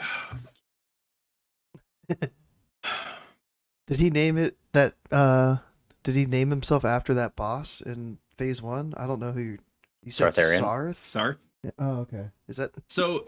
So actually, I think he had SARS back in the day, and then just changed it slightly. Yikes! I don't. I'm pretty sure. I have no idea. Bare BiS, I was kidding. I know, but if you ask any DK, they're like, "What's UF?" And then you're like, "Unholy Frenzy," and they're like, "Oh, right." And I'm like, "Man, come on." I immediately put it together. What you? I'm not gonna get leader of the pack anymore. I'm done. Yeah. I'm not getting leader of the pack. It's over, you guys. Doesn't matter. Sorry. I recorded that whole experience, and I was like, I should upload this, but like I didn't want to like name this guy. But at the same time, I was like, bro, you're a blood tank that doesn't Icy Touch and doesn't use Unholy Frenzy. Just go Frost, man. Was he in Blood Presence? I don't know. I didn't even look. I could check the video. I ran a Maybe. pug with a Frost Death Knight one time, and he was in Frost Presence. I was tanking, and he was in Frost Presence, and he wasn't like ripping off of me, but he was like coming real close on threat. I was like, why? How is this guy doing so much threat and no damage? And then I targeted him, and I saw that he was in Frost Presence, and I was like, dude, why are you in Frost Presence? He was like, because I'm a Frost Death Knight. I was like, all right, good luck on the rest of the dungeon, guys. I'm out. This guy clearly has it. What's a sign that this pug's not going to go well? Yeah. Your frost, or your blood tank. I don't want to talk about it. We Your had blood tank is in Frost Presence. we had a little issue with one of our Death Knights, no names, but we only have two, so you have a 50-50 chance of figuring out who it is. They were the wrong presence. They were doing the tanking in the hallway for Thorm, and a warlock ripped threat and died because they were in the wrong presence. They forgot. Okay, they spaced. I will tell you. I'll tell you. Being in the wrong presence happens. Like, it used to happen to paladins all the time. It used to happen to warriors all the time. It's just a thing. It's kind of annoying. Like, a lot of people have weak auras now that if they're in like blood spec and they're not in frost presence, it'll be like, hey, you're in the wrong spec or you're in the wrong presence. But like, sometimes you just miss it, like, and it happens. Like, remember when paladins used to forget to put on Righteous Fury. That's Righteous Fury, and they'd be, I'd be pulling off. I'm like, bro, and he's like, oh, RF, bro, RF. I'm like, yep, it happens. Dude, our So, version of like, that in vanilla TBC is fine. forgetting to put up Omen. Yeah. Yeah, But we still had to exactly. cast it. Like, I'm not getting any procs. I don't. Yo, I've been on a get clear it. casting proc in like 3 hours. Oh, Yeah. Oops. What is this, Wrath? Come on.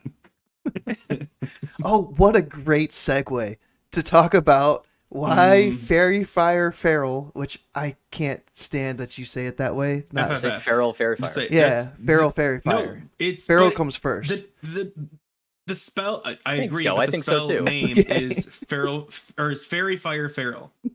Every time you said it in the video, I'm Look like, at the no, Look- stop it. Just go full Dude, I had to- literal and I be had like to Fairy do- Fire brackets Feral close brackets. I had to practice saying that because I know I've always said Feral Fairy Fire because it's easier to say. It like rolls off the tongue. Feral Fairy Fire. But because the spell is called Fairy Fire Feral, I was like, I'm gonna have some stupid Chad in comments going, actually, it's called Fairy Fire Feral, and if you refer to it the wrong way, why would people listen to you or something like, you know what I mean? I don't know. Anyway, Fairy Scott Fire doesn't even Feral. know his own So, class. Let's listen to. Okay, so the video is essentially a reiteration of the video from the week before, except I kind of responded to comments.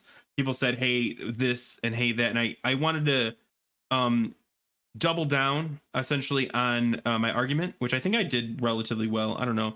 But regardless, I also posted a forum post, which I didn't do last time, and it got over 3,000 views, 120 some likes, I think. It's like one of the top 3 for the last like couple months. On the bug, Blizzard has said nothing. No response, no blue post. I don't expect them to. And in fact, if you look at the top 3 over the last 2 months, you'll never guess what the theme of those is. That's right, all 3 are Druid ones that nobody responds to. 2 Resto and a Feral. But yes, I'm pushing. I'm not pushing. I'm gonna clear this up. Wait, what are the rest of ones? I don't think Blizzard's gonna. The tier 8 bug. There's like a tier 8 bug or tier. I don't know. Hold on, I have it up somewhere. I will tell you. Top. Like when their Restoration set Druid bonus Night is bugged? Song Regalia. 4-piece set bonus is currently bugged. Yep. And then the Restoration Druid. Oh, the other one is also the same thing. So they're both the 4-piece set bonus is bugged. Between those two, there's almost 10,000 views, and I don't know how many likes, but like probably a lot. It's just nothing. Nobody, Blizzard isn't responding, and there's hundreds of comments for that. Dude, Yeah, that 4-piece is it's good nuts. too. Rejuve provides an instant heal for the target, so it's basically like instant, like a mini instant regrowth. So I think someone was telling me about this, that it does work sometimes, but it's not consistent. And like sometimes it works, and that's it. And it's super Bear bizarre. was saying it was fixed. Oh, was it? Okay, well, Okay, they so I haven't guess Fairy Fire's commented next. on either one of them. Yeah, right. We're on the list. But like I said, like I don't think Blizzard's gonna fix Feral Fairy Fire or Fairy Fire Feral, if you will. But I do think that Blizzard needs to respond to Ferals and the situation they're in. Like even if they're just like, listen, we intended for you guys to bear weave this whole time, and you just now figured it out, and we're proud of you. Or maybe they're gonna say, hey guys, you're not supposed to be good because of the 6 devs, none of us run Druid, so we don't care.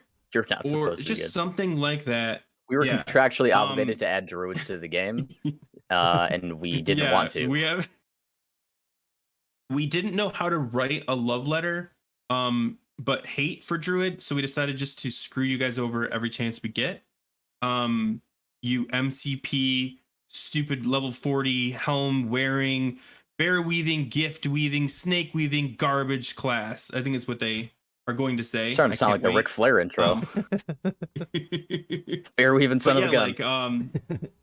But I just don't think they're gonna respond, and it's too bad. But like I commented in my video, you can't say I didn't try. You can't say I didn't try to speak out for the Feral Druids.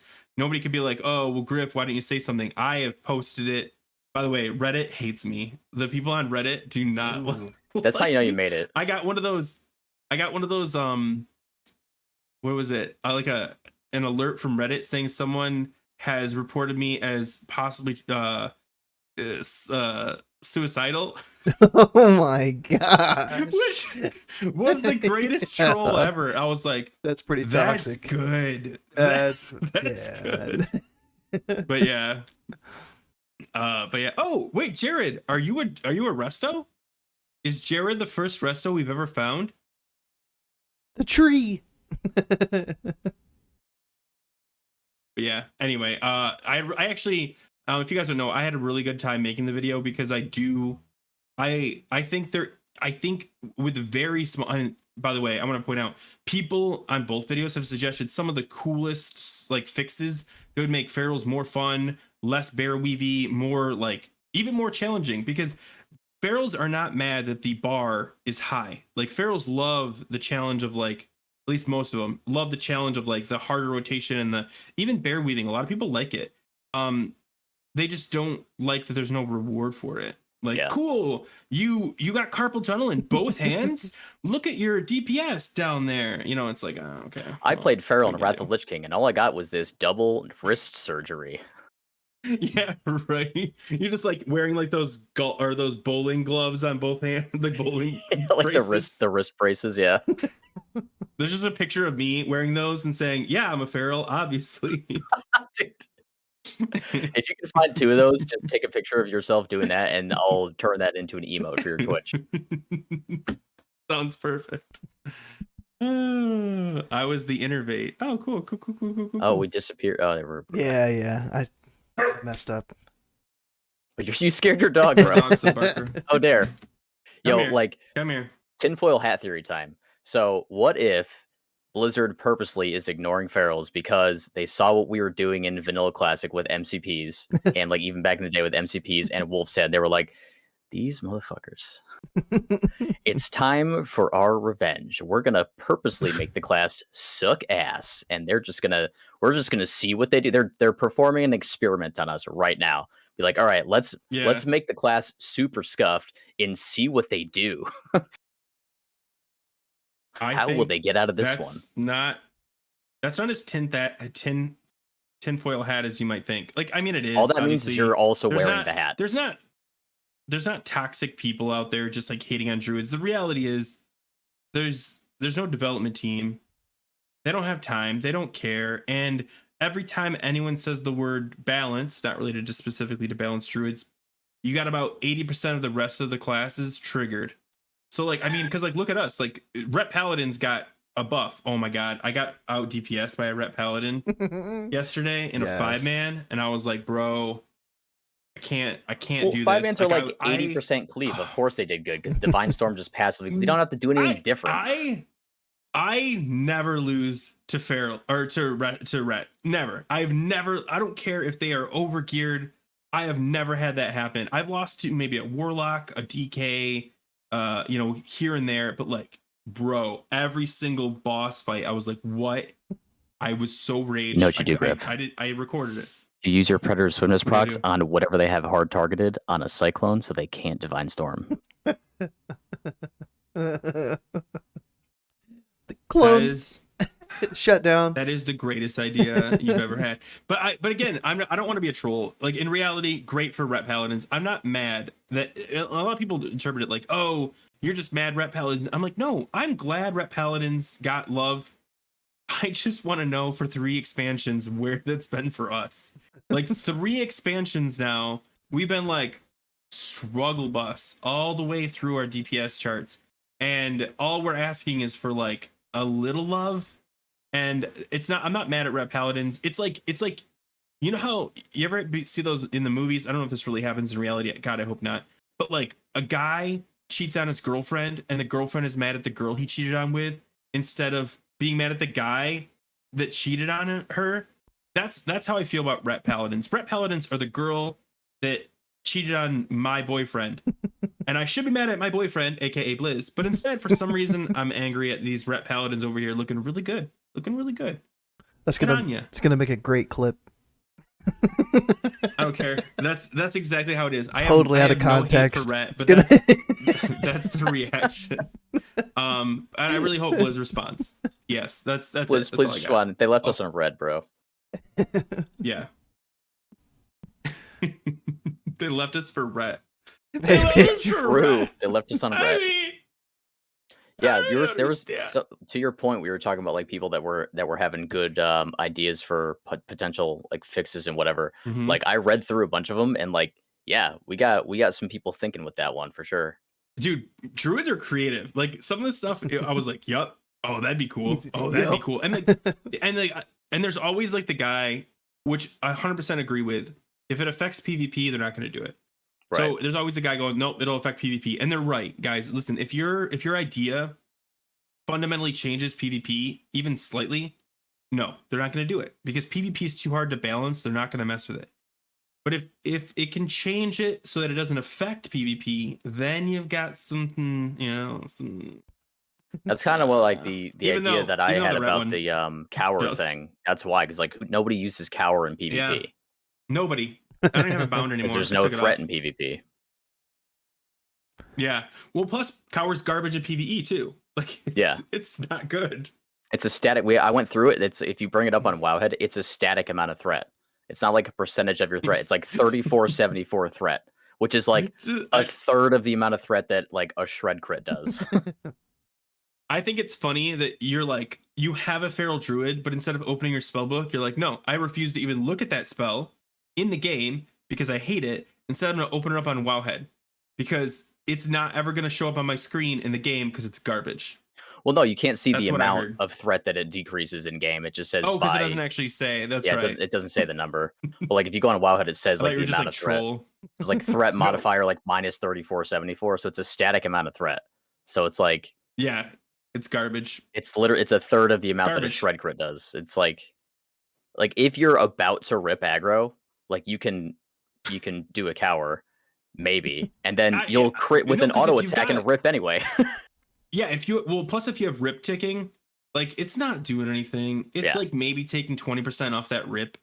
Like it's dumb. And it has a 10-second cooldown. It's like so an average of 347.4 threat per second. Does it cost energy? Does it cost energy? Yeah. Where does it? Bro, I'm not using that It button might cost ever. 20.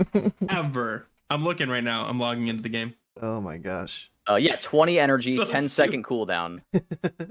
Not using it. And it even trolls us for the cower, causing no damage, but lowering your threat a large amount. False. 3474, not large. Maybe it was large at level 76 when you learn it. I like the idea of, because I know a lot of people suggested, why don't we just get like a glyph? And people were suggesting glyph ideas, which I think is really cool. And I don't know how you'd prevent that from PvP. You'd still have to factor that in somehow. But I think it would be cool to like, hey, how do we prevent that? Anyway, sorry, way off topic. I just Oh, you're good. It's it's the feral talk. They Literally could also any just feral they to could talk instead to. of doing like a glyph or whatever, they could or like a talent or something like that. They could just put it in like a PvE set bonus because most people who PvP are doing it in PvP gear. So like if you make it a PvE set bonus or whatever, like bake it into one of the set bonuses, that might be a way to do it Mm. too. You have to bake it into the Did you ever 4-piece probably notice? too. Did you ever notice that feral set bonuses are essays as opposed to like every other class? It's just like Yeah, because there has to be 10% a more cat and a damage. bear thing. But like on hold on, let me pull it up because I don't want to be wrong. Okay, so here is the feral. This is this tier 10 feral 2-set bonus. Your swipe and lacerate abilities deal 20% additional damage, and the cost of your rip ability is reduced by 10 energy. Not bad. Here's the 4-piece. Your enrage ability no longer decreases your armor and instead decreases all damage taken by 12%. And the periodic damage done by your rake ability can now be a critical strike. Like, that's a lot to like That's a run-on soak in. What's the sentence. 9? I want to look. Decrease the cooldown on your growl ability by 2 seconds, increases the periodic damage done by your lacerate ability by 5%, and increases the duration of your rake ability by 3 seconds. What the heck, bro? Just make a 4th set. What are we doing here? That's what they did eventually. They God. separated feral I know, into guardian and feral. Yeah, yeah. It's such a So it's so funny. funny how like they just like, well, let's just keep throwing it in there. Let's just pile on. I hope they modify it to add like one more thing.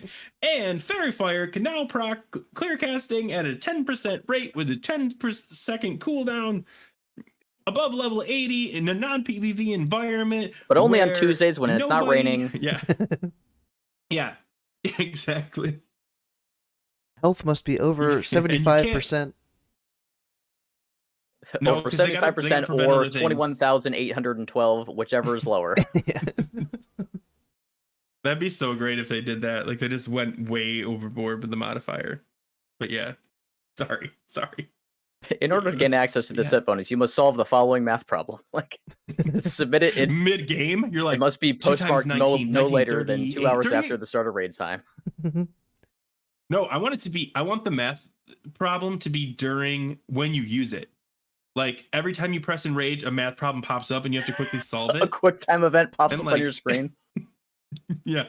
That'd be cool. And if you get it right, you do like 12 damage. And if you get it wrong, the tank Right. dies.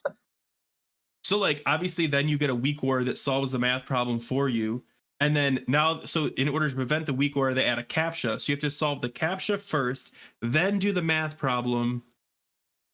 I mean, Wait, so what you then do is you get a friend to come over and hook up a second keyboard so they can solve the CAPTCHA while you continue to play. Problem solved. you need a Blizzard, foot we're pedal available for to- consulting anytime. Yeah, a foot pedal to solve the CAPTCHA. Yeah. It's like a Sphinx riddle. Like you have to like read the riddle. Okay. Now, on your second keyboard, make sure you type the following. Yeah, right. A towel. Do you play the saxophone? Well, you better learn because you're going to have to play this complicated piece of music in order to cast this ability. I think it'd be cool though. Sorry. I think it'd be stupid, but so funny if they did that. Like April Fool's is coming up. Guys, April Fool's. Dude, oh my god. What if on April 1st you're like, Feral Druids, good news. You know they are. They better. Yeah, we fixed Fairy Fire. I'm just kidding. Fairy Fire have development now has a time for chance to that. proc off of every spell and damaging ability. Oh I my just God. hope whatever they do to fix ferals accidentally boosts rogues. Like somehow. What Like if I they think just that'd be so funny. what if they just gave us like Titan's Grip and just allowed us to use 2 Dream Binders?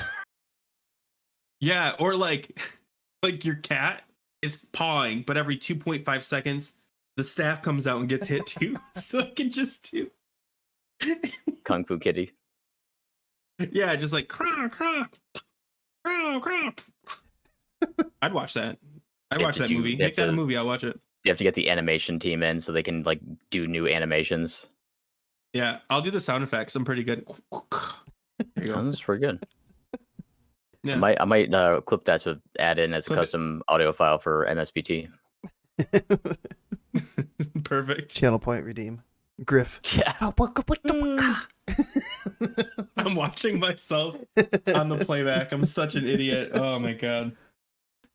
Let's move on. I don't want this to be a focus of me anymore. Go ahead. All right. So this is the section. Goes like gladly, bro. Yeah, thank you. Thank you so much. Jeez. The part of the show where we talk about what we've been doing recently in WoW, but Table is going to be a guest on the Warcraft Reloaded podcast this weekend with Mel and Bob. So if you want to save some of this for that show, totally fine. Like, I don't want you to like repeat yourself or anything. Like, if you feel uncomfortable with that. So like if anything, it's practice. Okay, I was like, if you just want Yeah. me and Grif to like That way- go off, then we can. But In case you don't want the 10 viewers to hear this twice. yeah, Oh. right. No, I wasn't. I mean, whatever. I'll talk about whatever. Yeah. So Careful. something that we all have in common. Then we can start with our hardcore stuff. So Grif and I started hardcore duo team. Grif is I always forget if you're a shaman or paladin until I think about it. I'm like, he's a shaman. So Grif is a shaman. He's wearing blue. It makes sense. I am a druid, of course, and we're level 7 ? Horde players on classic era. We have only had Gangs. we had one little session. He got a new job, so he's never available when I'm available. It's hard to schedule these things, but Table also has started. I mean, a 1 to duo. 7 in one session is pretty good. Yeah, Table started a duo Yeah, with especially if Ted you Farkas, who I hadn't heard of, but you two are No, me crushing neither. it. Your alliance, Yeah, Ted's a funny guy. you're double digits. You're out in Westfall the last time I saw. Yeah, we got to level 15 in the last one. It was our second session. The first session we got to level 11. This was after dying once. It was a super long session the first time too. It was like 8.5 hours or something like that because we straight up just lost track of time because we were having so much fun. But it's a Druid Paladin I duo. saw that 8 hours. Jesus. It was excessive. But it's a Druid Paladin duo, and the way that duos work in hardcore, for anybody that doesn't know, is you have to meet your duo partner at level 1. You have to both be level 1 when you start the duo officially. So most players will just pick a race class combination where they can spawn in the same starting area, and then they just play. So like, if you're doing a Druid Shaman, you both go Tauren. So you don't have to like do a whole long run, because if you're trying to do like Troll Tauren, you're gonna have to probably meet at like the crossroads or something. And if you do too much, like if you discover too many like exploration points along the way, you might ding two before you meet each other. So that's where it's difficult with a Druid Paladin duo, because obviously as a Druid, you start in Teldrassil, because you have to be a Night Elf, and then the Paladin can be either a Dwarf or a human. So he made a human, and he ran to Westfall. And then I made the Druid, and I ran to Darnassus, flew to Aberdeen, took the boat to Menethil, and swam down the coast to Westfall so we could start the duo. It took like a half hour just to swim. Yeah, It was like 40-something minutes before we finally were able to like actually start the duo. I've made that. And then swim we before. died at level like 6 in a mine because there was the rare spawn was in the mine, and we didn't realize it, and we pulled it along with like a couple other things at the same time. We're like, whatever, we can like probably 2 and 3 pull. There's 2 of us, it's fine. But one of those 3 was the rare spawn, who was level 10, and we were level 6. So it's like, okay, all right, time to That's reroll. almost doable though. That's almost doable. It would have been like if we But, could like, we could by 2-man the itself, level by 10 by itself, yeah. Yeah. But like I was showing I will say, Ted like the evade spots in the cave that we were in. It was a mine that we were in, and I got up to the evade spot, but like Ted, when he was going to get up there, he slipped a little bit, and then the mobs caught up to him and ate him. I was gonna say, we were, because when Go and I were like setting up all the duo stuff, we read through all the rules, and they said you can meet each other in a different zone as long as you don't level up getting there. So Yeah. like you have to be careful, like not to like kill anything. You got to literally just turn and beeline to the place you need to get to, and not take like a long way around where you get experience from just discovering zones. That's why So, me yeah. and Ted had to meet in Westfall instead of me just going all the way to Northshire, because if I like the spot that I found in Westfall, like I got to Westfall, and if I discovered like 2 more exploration points, I would have dinged Mhm. level 2, and we wouldn't have been able to stick. So I had to got to Westfall, got to a spot where I wasn't going to aggro anything, and then we made the party, and then I had to go get to him, and that was a whole other thing because once we were in the party, I started to run to him, and there were some gnolls nearby that were like level 11 or whatever, so they aggroed me from super far away, and they got me to 1 HP before they finally leashed. So it was That's a good clip. it was a good adrenaline-filled start to the duo after a 30-minute swim. You know, I really like watching, like, I don't know how to say his name, but Guzu or whatever, he does like the reactions. And you actually learn a lot from like other people failing. Like, don't do that. Yeah, Goose is good about that because he like, analyzes what they like their Guzu? mistakes and stuff like that, and he gives advice for Mhm. anybody in similar situations to avoid dying as a result of the same situation or whatever. So he's good about his commentary, and he's not like he doesn't hate on people. He doesn't like bash anybody for like making mistakes and Yeah, stuff he's like, like that. bro, turn around. What do you run? Yeah. Don't run. You got it. You got it. If Yeah. anything, he like And I think it's helpful because sorry. no, go ahead. Oh, he like if anything, when people are making mistakes and they die as a result of a mistake, if anything, he's like, "Yo, this could happen to anybody. This has happened to me." Like he makes people feel less bad about making the mistakes. Where he's like, "Yo, that's part of playing the game." Yeah. What I was gonna say is one of the things it's interesting because what I've taken away from it is don't panic, because he said, because like you see he's like, oh, they panicked, they did the wrong thing, not because they don't know how to play their character, they know how to play it fine, it's because they panicked and didn't use that heal pot or didn't, you know, like he says, how many warriors have you seen that don't what's it called, not wing clip, it's Hamstring. Hamstring. Hamstring. They don't hamstring. They panic, and like he's like, if you would have hamstrung, you would have been able to just walk away, you know, like. But they panic and they're like, ah! And you see it, and it's honestly the panics are the best ones though, because Yeah. like I watched a warrior try to take on that 3-pack mob in Loch Madan Cave. You know what I'm talking about? Yep. Gromug. The one, and everything he just he like even Guzu said like. He started off like such a Chad. He played it exactly right, and he had him, but he got scared and he ran away. And him running away caused all this other stuff because like he's like he's in a cave and he's got to get out of the cave. So he's just like running through mobs trying to get out of this cave. And he's instead of having just the 3 mobs or maybe even just the 2 mobs if he would have killed it, he's now got 7 mobs. Some of them are casters hitting him in the back. He's popping pots, you know, pressing every button. He made it out, but like you're just like for like a minute and a half. Even you're just watching it, you're like, and it's so fun. But at the same time, you when you put yourself in that situation, you're like, would I panic? And honestly, like, I was running with Go, and he overpulled, and I was crafting stuff because you know how you craft it as you go, and I was making like bandages or I don't know. I was making leather armor kits, and he just overpulled because the first 6 levels he just set me on follow essentially, and I dragged him around. So this is like his first time really playing his character, and he just goes in and just starts pulling everything. I'm like, what are you doing? Like, yo, I'm like sick of Narachi. I do these quests all the time. You can do these. Yeah. He's at like 10% health. He's like, no, I'm fine. That if you play with me, my if you ever God. play hardcore with me, that's my style. I'm pulling like 3-4 mobs.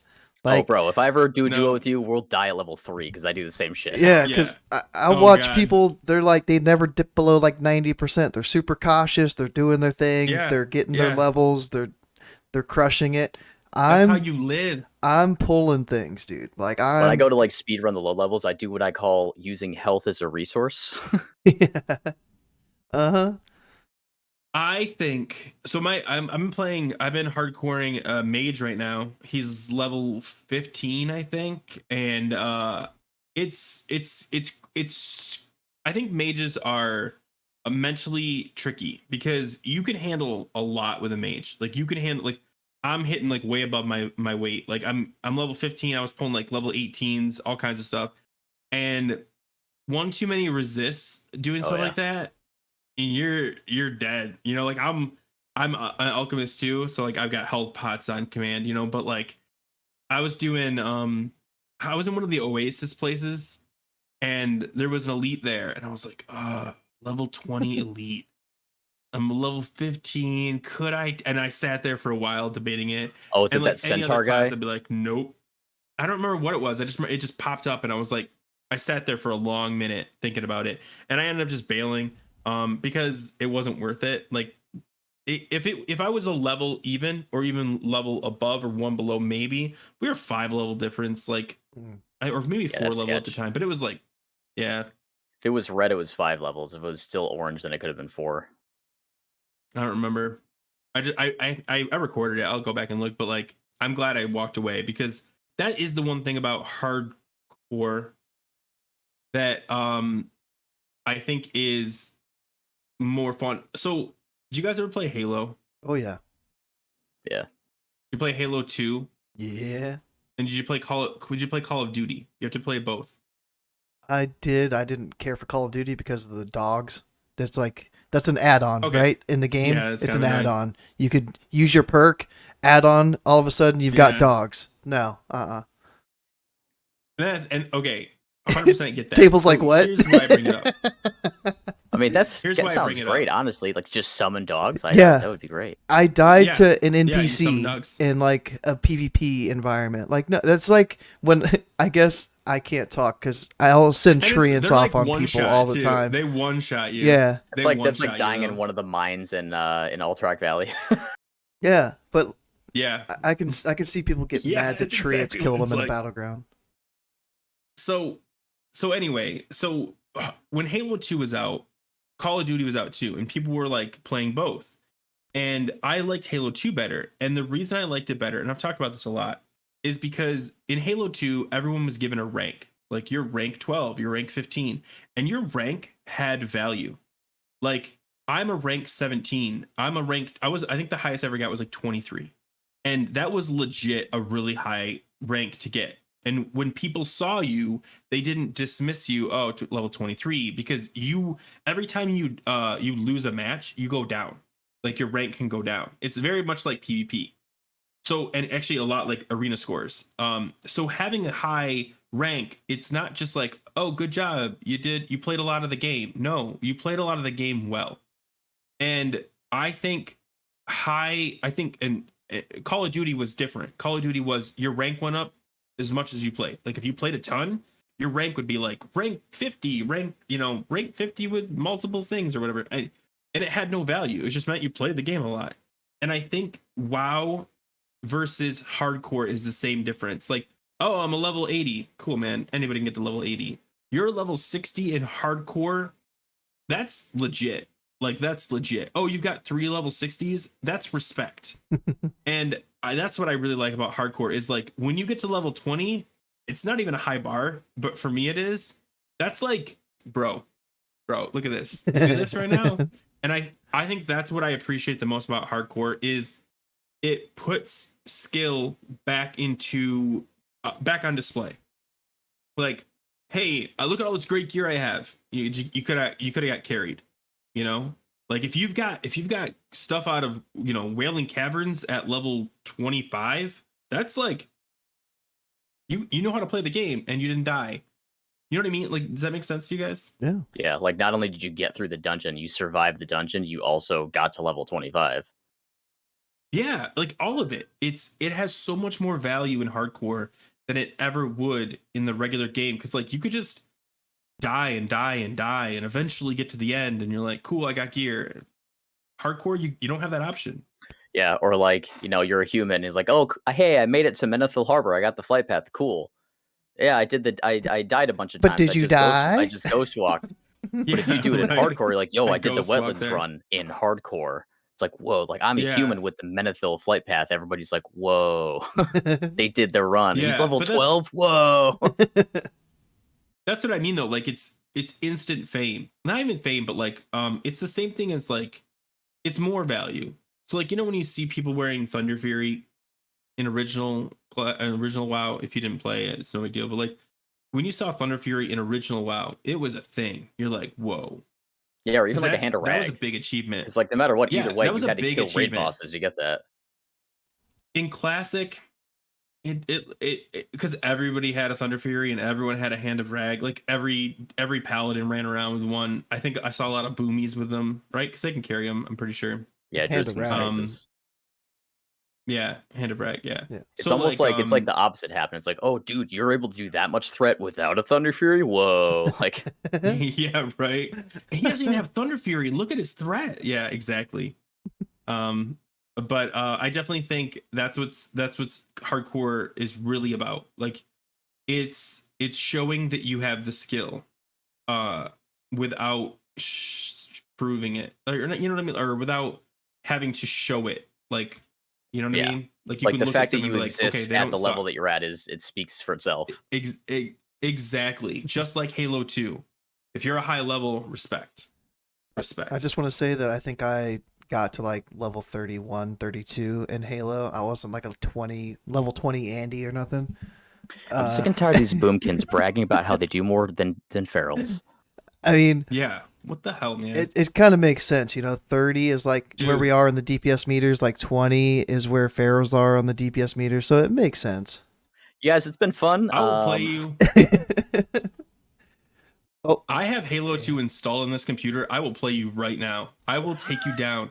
And you know what'll kill me? You know what'll kill me? Your stupid sticky grenades, because you're probably one of those idiots that only knows how to play one map, and it's that stupid purple one midship, and you just throw the stickies and hope for the best. Throw the stickies and hope for the best. And then you celebrate, and you're like, look, I got a shotgun. And your other weapon's the sword. You're such a troll.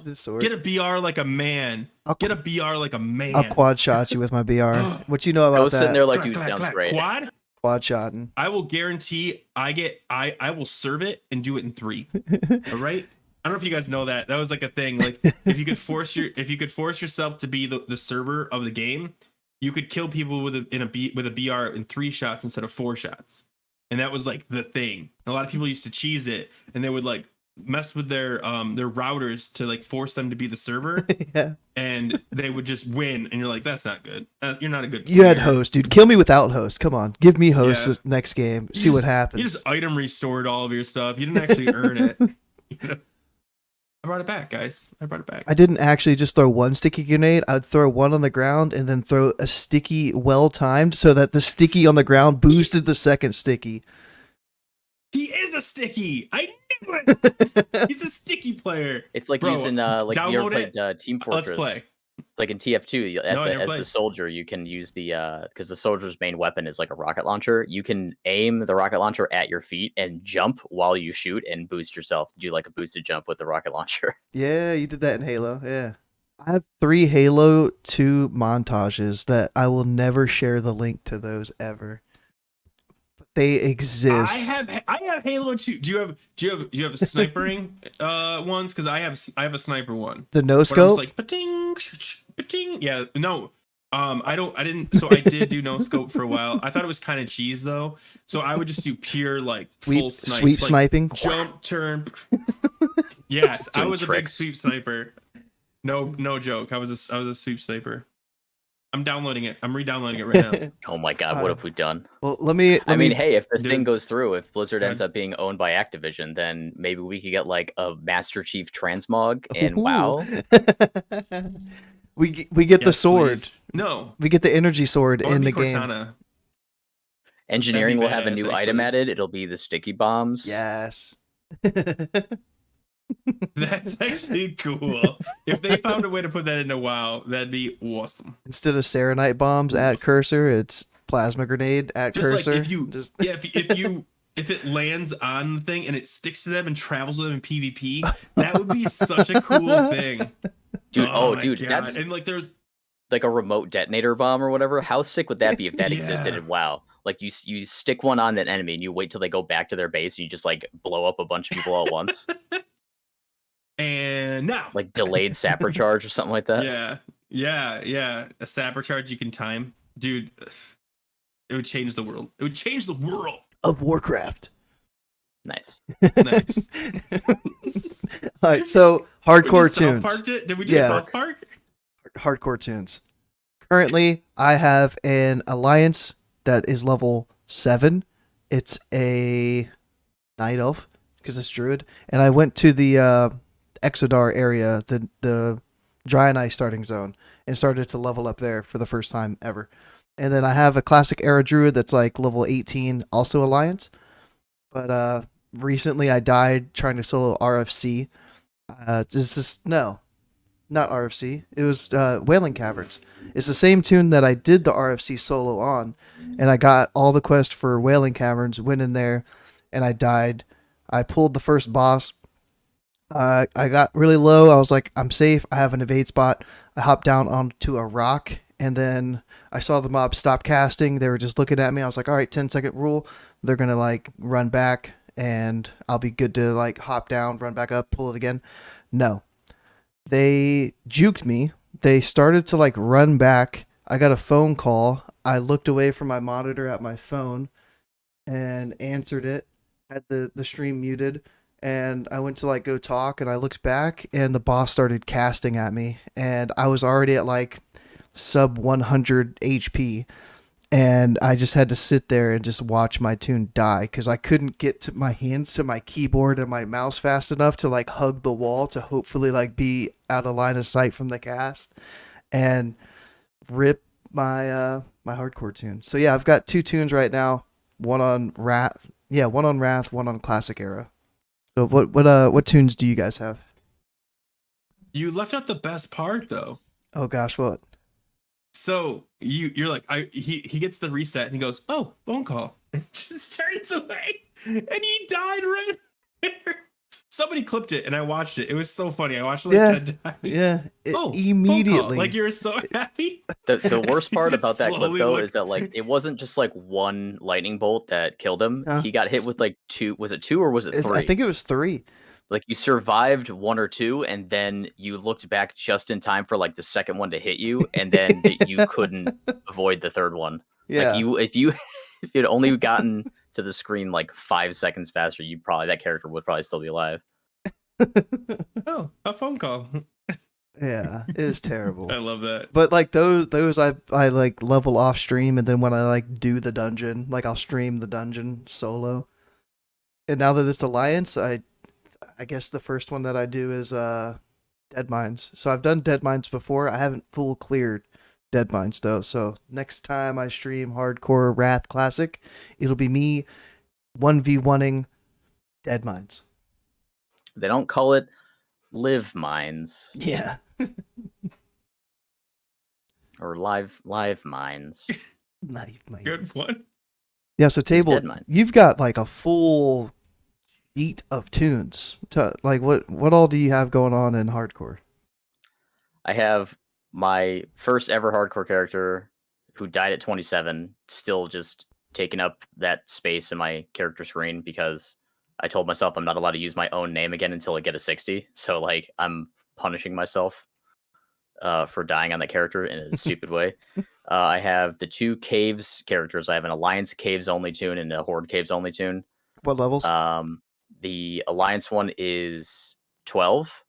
He's a dwarf, and the Horde one is level 8, I think. And I logged the Horde one out in the Palemane cave, Palemane Rock in Mulgore, where all the gnolls are, that gnoll cave, on like the southwestern part of Mulgore.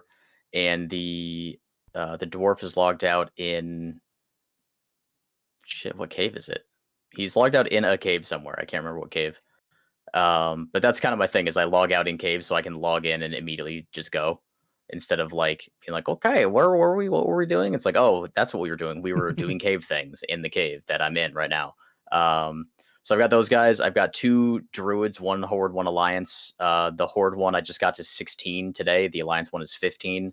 I'm doing all the questing achievements as I go on both of them.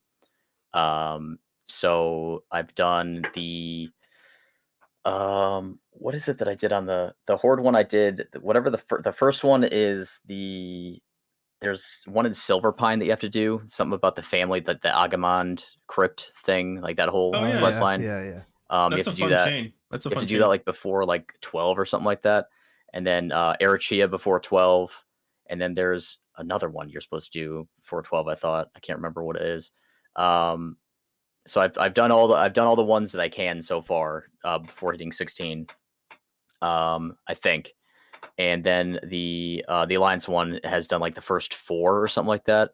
It's like do the Ben Ethel Barrow Den, like the Rage Claw quest before 10, and then you have to do Vagash before 11, and then Hogger before 12, and then Benny Blanco before 13. So I've done all 4 of those so far. I think the next one is Gromug, the In Defense of the King's Lands quest, the one in Lochmadan, in the cave you were talking about earlier. So you got to do that one. So that's what I've been doing on those 2. They're both druids. So that's what I'm doing on those. So I have those, and then I have a practice character for the All Stars World Cup or the World Tour. Oh, yeah. I have a practice character for that, and then I have something else too. Jeez. Metal Gora. Yeah, the Makara character. It's a shaman Makara this time around. The shaman only dueling tournament. I have a character for that, and then the last character slot I'm saving for the actual All Stars thing, or it might be because there's the Dead Minds Cup is this Saturday also. So I'm doing a character for that. So I'm gonna have to figure something out as far as a character slot for that goes. So yeah, there's a lot going on. Kind of a lot of stuff going on, which is like kind of it's a good problem to have. But like my gaming schedule is like packed. It's like Yeah. Wrath 3 nights a week, and then there's so much other stuff going on with hardcore that it's like I basically don't really play other games. Not that I really did anyway, but like there's actually things to do in the game instead of like me finding things to do. Like I'm not leveling alts anymore. I'm leveling characters in hardcore instead. And you just have the mage Grif? Then that's your only one? The level 13 mage? Oh, and we have our I've duo. got the shaman with you. Yeah. I think I have a druid too. I haven't played it. I've been playing the mage and having a really good time. Just because like I'm playing Frost, and I mean I'm playing Frost as much as I can play Frost at level 15, but like yeah, I'm having a good time. I think I get Blink soon, which will be great. Huge. And I'm playing the true hardcore Halo 2. Oh, he downloaded it. Is that when is Halo hardcore? Is that when you 10 die gigs. in the game, you have to uninstall the game? You play no shields, so one shot is one death. Yeah, 1 shot, 1 kill. True hardcore. Oh, like a 1 HP? Yeah. No, I mean technically you can get shot twice in the body and still survive, but if you get a headshot, it's instant death. Yeah. You can spray and pray and get 2 shots on the body. What? My name was just huge momentarily on the screen. Yeah. I didn't realize it was going to do that, but yeah, I was trying to add both of your guys' things. You can press studio mode and then modify on the one screen, and it doesn't affect the other screen. You normally. But you see what happened was it got people's attention. It's like, whoa, what is that big text that just popped up on the screen? Oh, Tableslam. Where is that going? Oh, that's down to his YouTube part on the overlay. So that must be his YouTube name. And now I know where to find Tableslam at. So, you know, it worked, I think. It got people's attention, obviously. Got my attention. Yeah. So we've been playing hardcore. What about raid progression? So I'll go last this time since I went first with hardcore. So who wants to go first with their raid progression? 10 man, 25 man, Algalon, hard modes. What's going on? Gear. Have you been doing those pugs, Rep? You been doing any Old War pug stuff or not? Yeah. Me? Yeah, bro. Oh, I joined a new guild and I ran with them on Monday for 10 man. Oh, I didn't know you joined a new guild. That's cool. Yeah, we did. It was a pug kind of. It was like half pug. Our main tank was a pug, and I didn't realize it, and it was a little rough. But we did hard mode. Was he fresh AD? Call backwards. Yeah. No, he was no. I mean, but he was just like he'd never tanked. He'd only done DPS. But we hard moded XT, hard moded Vesix, one lighted Yogg, I think, and we should have hard moded Freya, but like, bro, they could not get the lashers correct. Like they kept messing it up, and everyone was like, you know what, let's just get through it. So we just went straight on. But yeah, it sucked because like I really wanted to get hard mode Freya because I don't think she's that hard, to be honest. I mean, if I'm being honest, She's not. It's just ad management is all. Like people just have to not be dumb. Yeah, and kill trees. That's a big thing. It's like dumb. when you got like a bunch of ads up and then the tree's alive for too long and it heals everything, and it's like, okay, well. Yeah, people weren't switching to gift. Like I was like the first one to get to gift every time as a feral. Yeah, you've got leap, but I mean, come on, man, turn around and hit it. But yeah.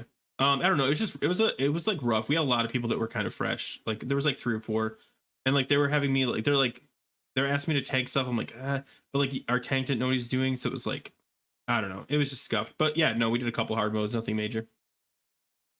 Well, that's fun. Sweet. At least, I mean, the fact What about you're you guys? doing them is cool. Mm-hmm. Yeah, I'll be doing full clear soon. I'm catching up, guys. Nice. Yeah, Table, what's going on with you? Wait, first, do you do 25-man and 10-man back to back on Tuesdays? Yeah, and Wednesdays, and then not every single week. Like depends on who's like available and stuff like that. But yeah, we do 25 stuff, and then right after we roll into 10s. Yeah, that's crazy. Like you started like your stream at 8:45, and then like I start mine about the same time because I guess yours starts at 9 Eastern, and then I'll finish my stream, like finish the raid. It's midnight, and then I'll switch over to yours, and you're doing 10-man. And I'm like, wait, what? What? Yeah, Like go for like another like hour and a half, 2 hours. yeah, that's crazy. But yeah, how's your progression going? How's your gearing going? It's been going pretty good. We got Iron Council for the first time last week, and Huge. also Hodir for the first time last week, and Yeah. we did Nice. Firefighter for the first time last week, also on 25. I was not in for Hodir. I was in for Council. Was not in for Hodir, and I was in for Firefighter. So this week I got my first Hodir hard mode kill this week, even though the rest of the guild got it last week. Yeah, I was gonna and- ask because I like didn't you get benched, but that's good that you got it too. Yeah, we that one. we have like we actually have enough raiders now where we like can have a bench and we can like rotate people and stuff like that. So it's just that's just kind of part of how it goes. Like if you're because I don't do really any tanking in 25 really. Like occasionally I will, but like I'm almost always DPS. So when you're DPS, like sometimes you gotta sit. That's kind of how it is. So yeah, that's fun. I ended up getting on the first Iron Council kill, the shoulders dropped, and they gave them to me for some reason. So I got the shoulders like pretty quick, which like immediately helped out with some of my hit and expertise issues. And then I got the Dark Edge of Depravity off of Yogg last week, which is like the second BiS Nice. behind Dreambinder. So it's still a 252 weapon, but it's not Dreambinder. So still on the hunt It's for that. still For that really DB. good though. Yeah, it is still very really good. It's only though. like I simmed it in my setup, and it's only 50 DPS behind Dreambinder, so it's still real solid. And then I got my Runestone last night. Nice, that's the big one, honestly. Yeah. So looking pretty good with that stuff. So Congrats. the only thing that we haven't downed yet is Algalon. We haven't even put any attempts on 25 Algalon yet. So we're gonna be putting we were talking about that a little bit earlier. We're gonna be putting our first Algalon attempts probably this week. It's a fun fight. Fun. Yeah, it's just fun. Melee seems to struggle on it from what I've seen with the meteor crashes, like the meteor strikes, whatever they're called, the red circle that's going to be on the ground and it comes up from the bottom. I see a lot of melee taking some damage from that, and yeah, because it's like radial damage. Like the closer you are to the impact site or whatever, the more damage you take. Yeah. So it's like it's melee. It's you can look at it from two ways. It's like, oh, there's a crash near melee. Melee, don't be near it, obviously. But then like the melee are like Cosmic Smash. There we go. Yeah, the Cosmic Smash. But then the melee are like, well, the tank should move it. It's like, well, no, dude. Like, what are you doing? No, just get away from the thing. Like, you lose 3 seconds of uptime. Like, just don't die. Yeah, and then the other dumb about it. The other thing I see melee having issues with is the stars will die and then it leaves the void zone, and if the star dies and the melee don't move, then they'll get phased into like the void zone. So yeah, one thing that I've seen in like various clips of Algalon is that Boomkins will take off the Typhoon glyph so that it does do the knockback, and then when the star is about ready to die, they'll knock it back all the way to the edge with Typhoon, and then kill it right at the edge instead of it being killed like right in the middle of everything. So I've seen that as a strat. I've seen like there's the constellations that come down. I've seen Boomies like use Typhoon to knock the constellations into the void zones to clear the void zones and the constellations. Yeah. but for our specific Maybe that's what I saw. Yeah, like 'cause dunking it. our specific guild, they didn't want the void zones to be on the edge because the constellations need to be tanked into it. So it's like our pally tank is taunting the constellation, and if it's on the edge, he was complaining that he couldn't like bring it through the void zone. Like he would have to like do a whole lot of work to like get it to like one side and then like stun it and then go around to the other side. So when it came out of the stun, it would like run into it. You know what I mean? But it might work. There's tons of strats on that thing. Oh, Yeah. Grip, welcome back. Oh There's- my gosh. There's so he's many got mechanics. the Halo. Yo, are you back to level I don't 20 have yet? I just realized I don't have my my gamepad with me, and I've never played it on a keyboard before, so I'm gonna have to go get my gamepad. Oh, here come the excuses. But yeah, I before you downloaded it. start. Yeah. It's ready to no. Hey, whoa! No excuses will be made. I will play this game. I will play against anybody. But I'm just saying, you know, yeah. But yeah, I have every version. I can play any version you want. My God. Did you get like the Master Chief Collection or whatever? Yeah. Or did you acquire it in other ways? No, I mean, I still have my Xbox somewhere. I can go play it old school, but the Tridge. We used to do VPN parties, or I guess it's VPN called LAN parties. LAN Yeah, parties, like not VPN, bro. LAN parties. LAN.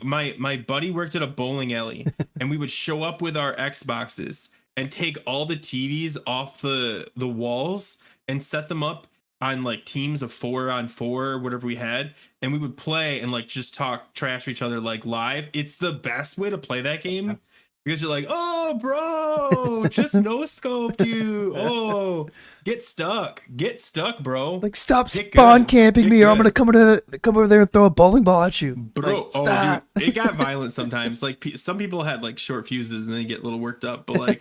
But then we got to the point where like everyone had like a small TV, so we would just show up at like each other's houses and like set up because no one would do split screen. Have you ever done split screen Halo? No, you can't. It's so, especially 1-on-1. You're just like you're just like watching where they're at, and you're like waiting for them to pop out and then sniping them. You're like, come on. Anyway, Like buddies sorry. I used to play like Way off split screen topic, like buddy. zombies with and whatever, and like every once in a while I would forget Mm. which quadrant of the screen was supposed to be mine, and I would like be like, yo, why am I not moving? Oh, I'm actually just running into this wall. yeah.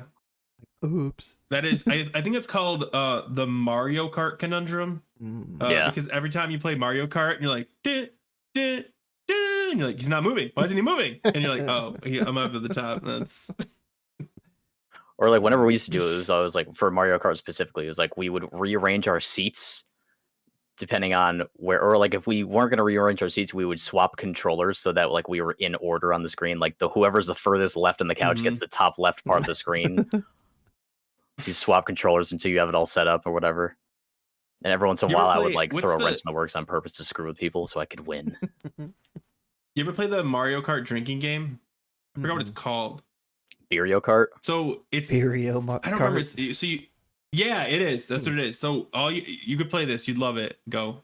So you get a can of beer and you start playing. And Can? the only No. rule is you can't.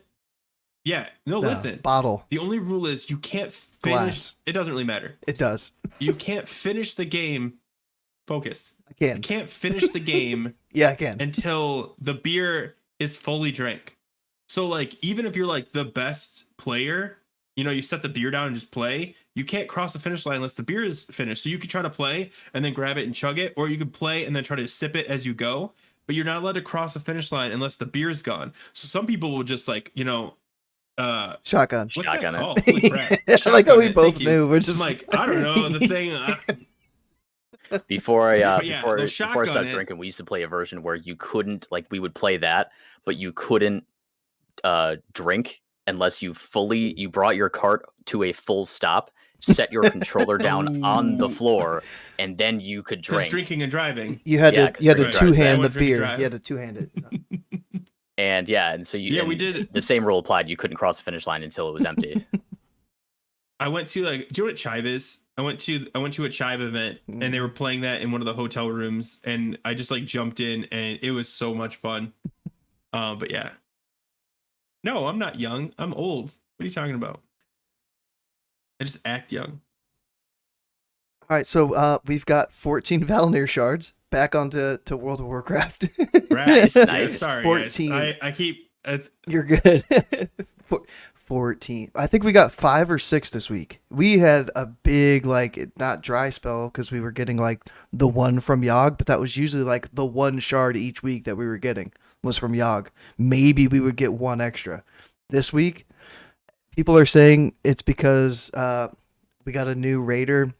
I think his name is Scotty J or something like Scotty Be Good, Scotty something. Well, he just joined our guild. He leveled up a level 80 priest and ran with us last night. Dinged 80 on Monday. Did a full world tour. Came to Ulduar with 4,500 gear score within 24 hours of dinging 80.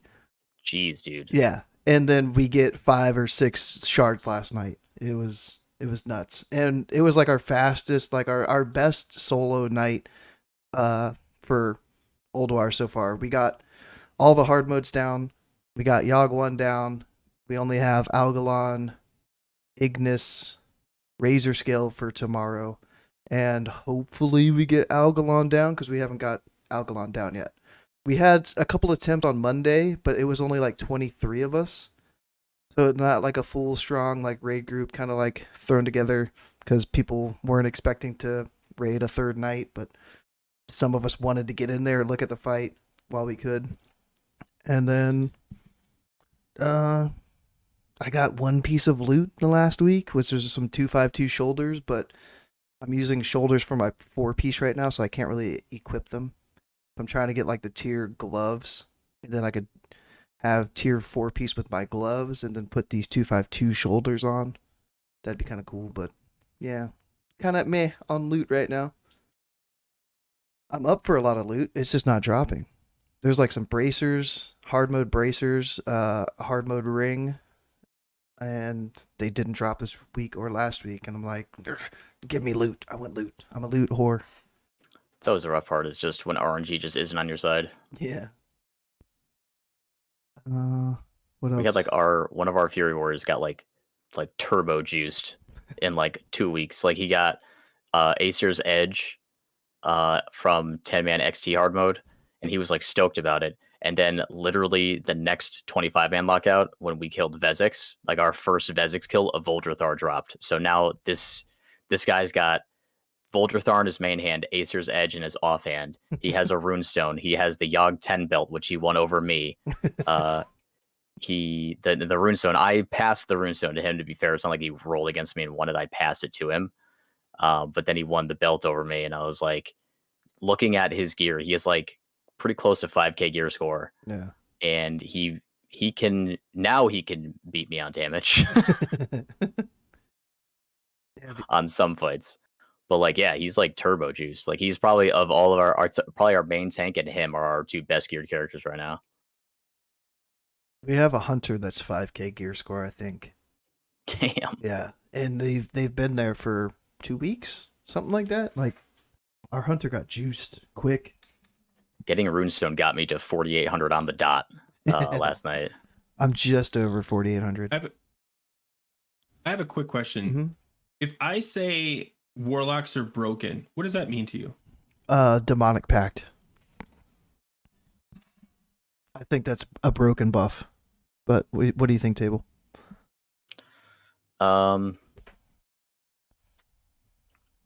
Affliction go burr. I guess what I mean is, how do you interpret it? Like when I say that, what does that mean to you? It's a colloquialism, it's slang. So what does it mean? It just means they're really, really good.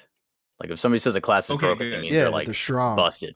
They're doing crazy DPS. I thought I was like out of the loop all of a sudden. I had 2 people comment because I said in my my video about DPS or feral DPS on the logs, I said you're gonna see rogues, DKs, and warlocks at the top because they're all broken, and people were like, "Whoa, they're not broken."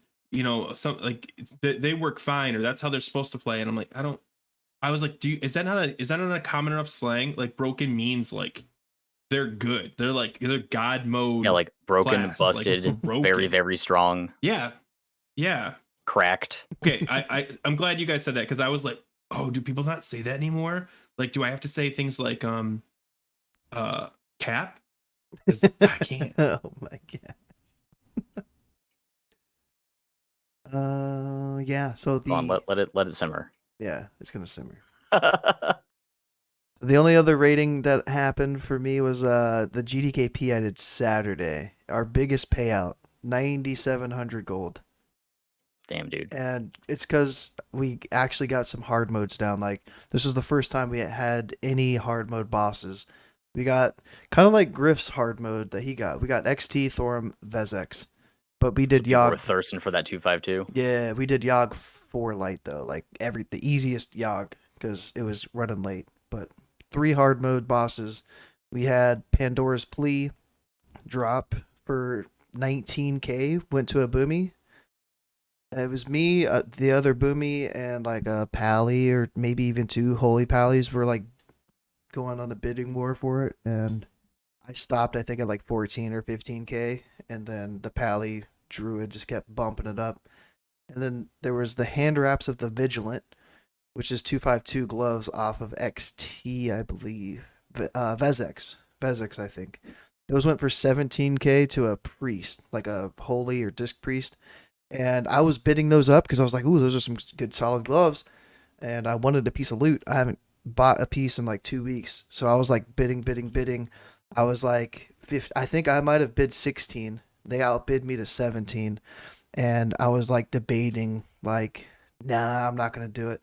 And then with like 5 seconds left on the timer before you could like place a bid or it's like closed, they talk some shit in the chat. And they're like, get off my BiS, bitches. And I wanted to type 20k so fast and hit enter and be like, they're fucking mine, or you're paying fucking 4k more for them. Like, let's go. Like, I got hot and I didn't have time to do it. And I was like, damn. But yeah, GDKP, decent gold. It's a pretty big payout, 9,700. Damn. Yeah. And we're at 8:30. Table's got a raid this evening. So you ready to close it out? Anything else anybody wants to mention really quick? No? Okay, cool. Thanks for watching episode 16 of the Griffin Go Show, featuring the one and only Tableslam. You can find Table on YouTube and Twitch. The links are in the description. They're also on the overlay, YouTube at Tableslam, Twitch, .tv/table_slam.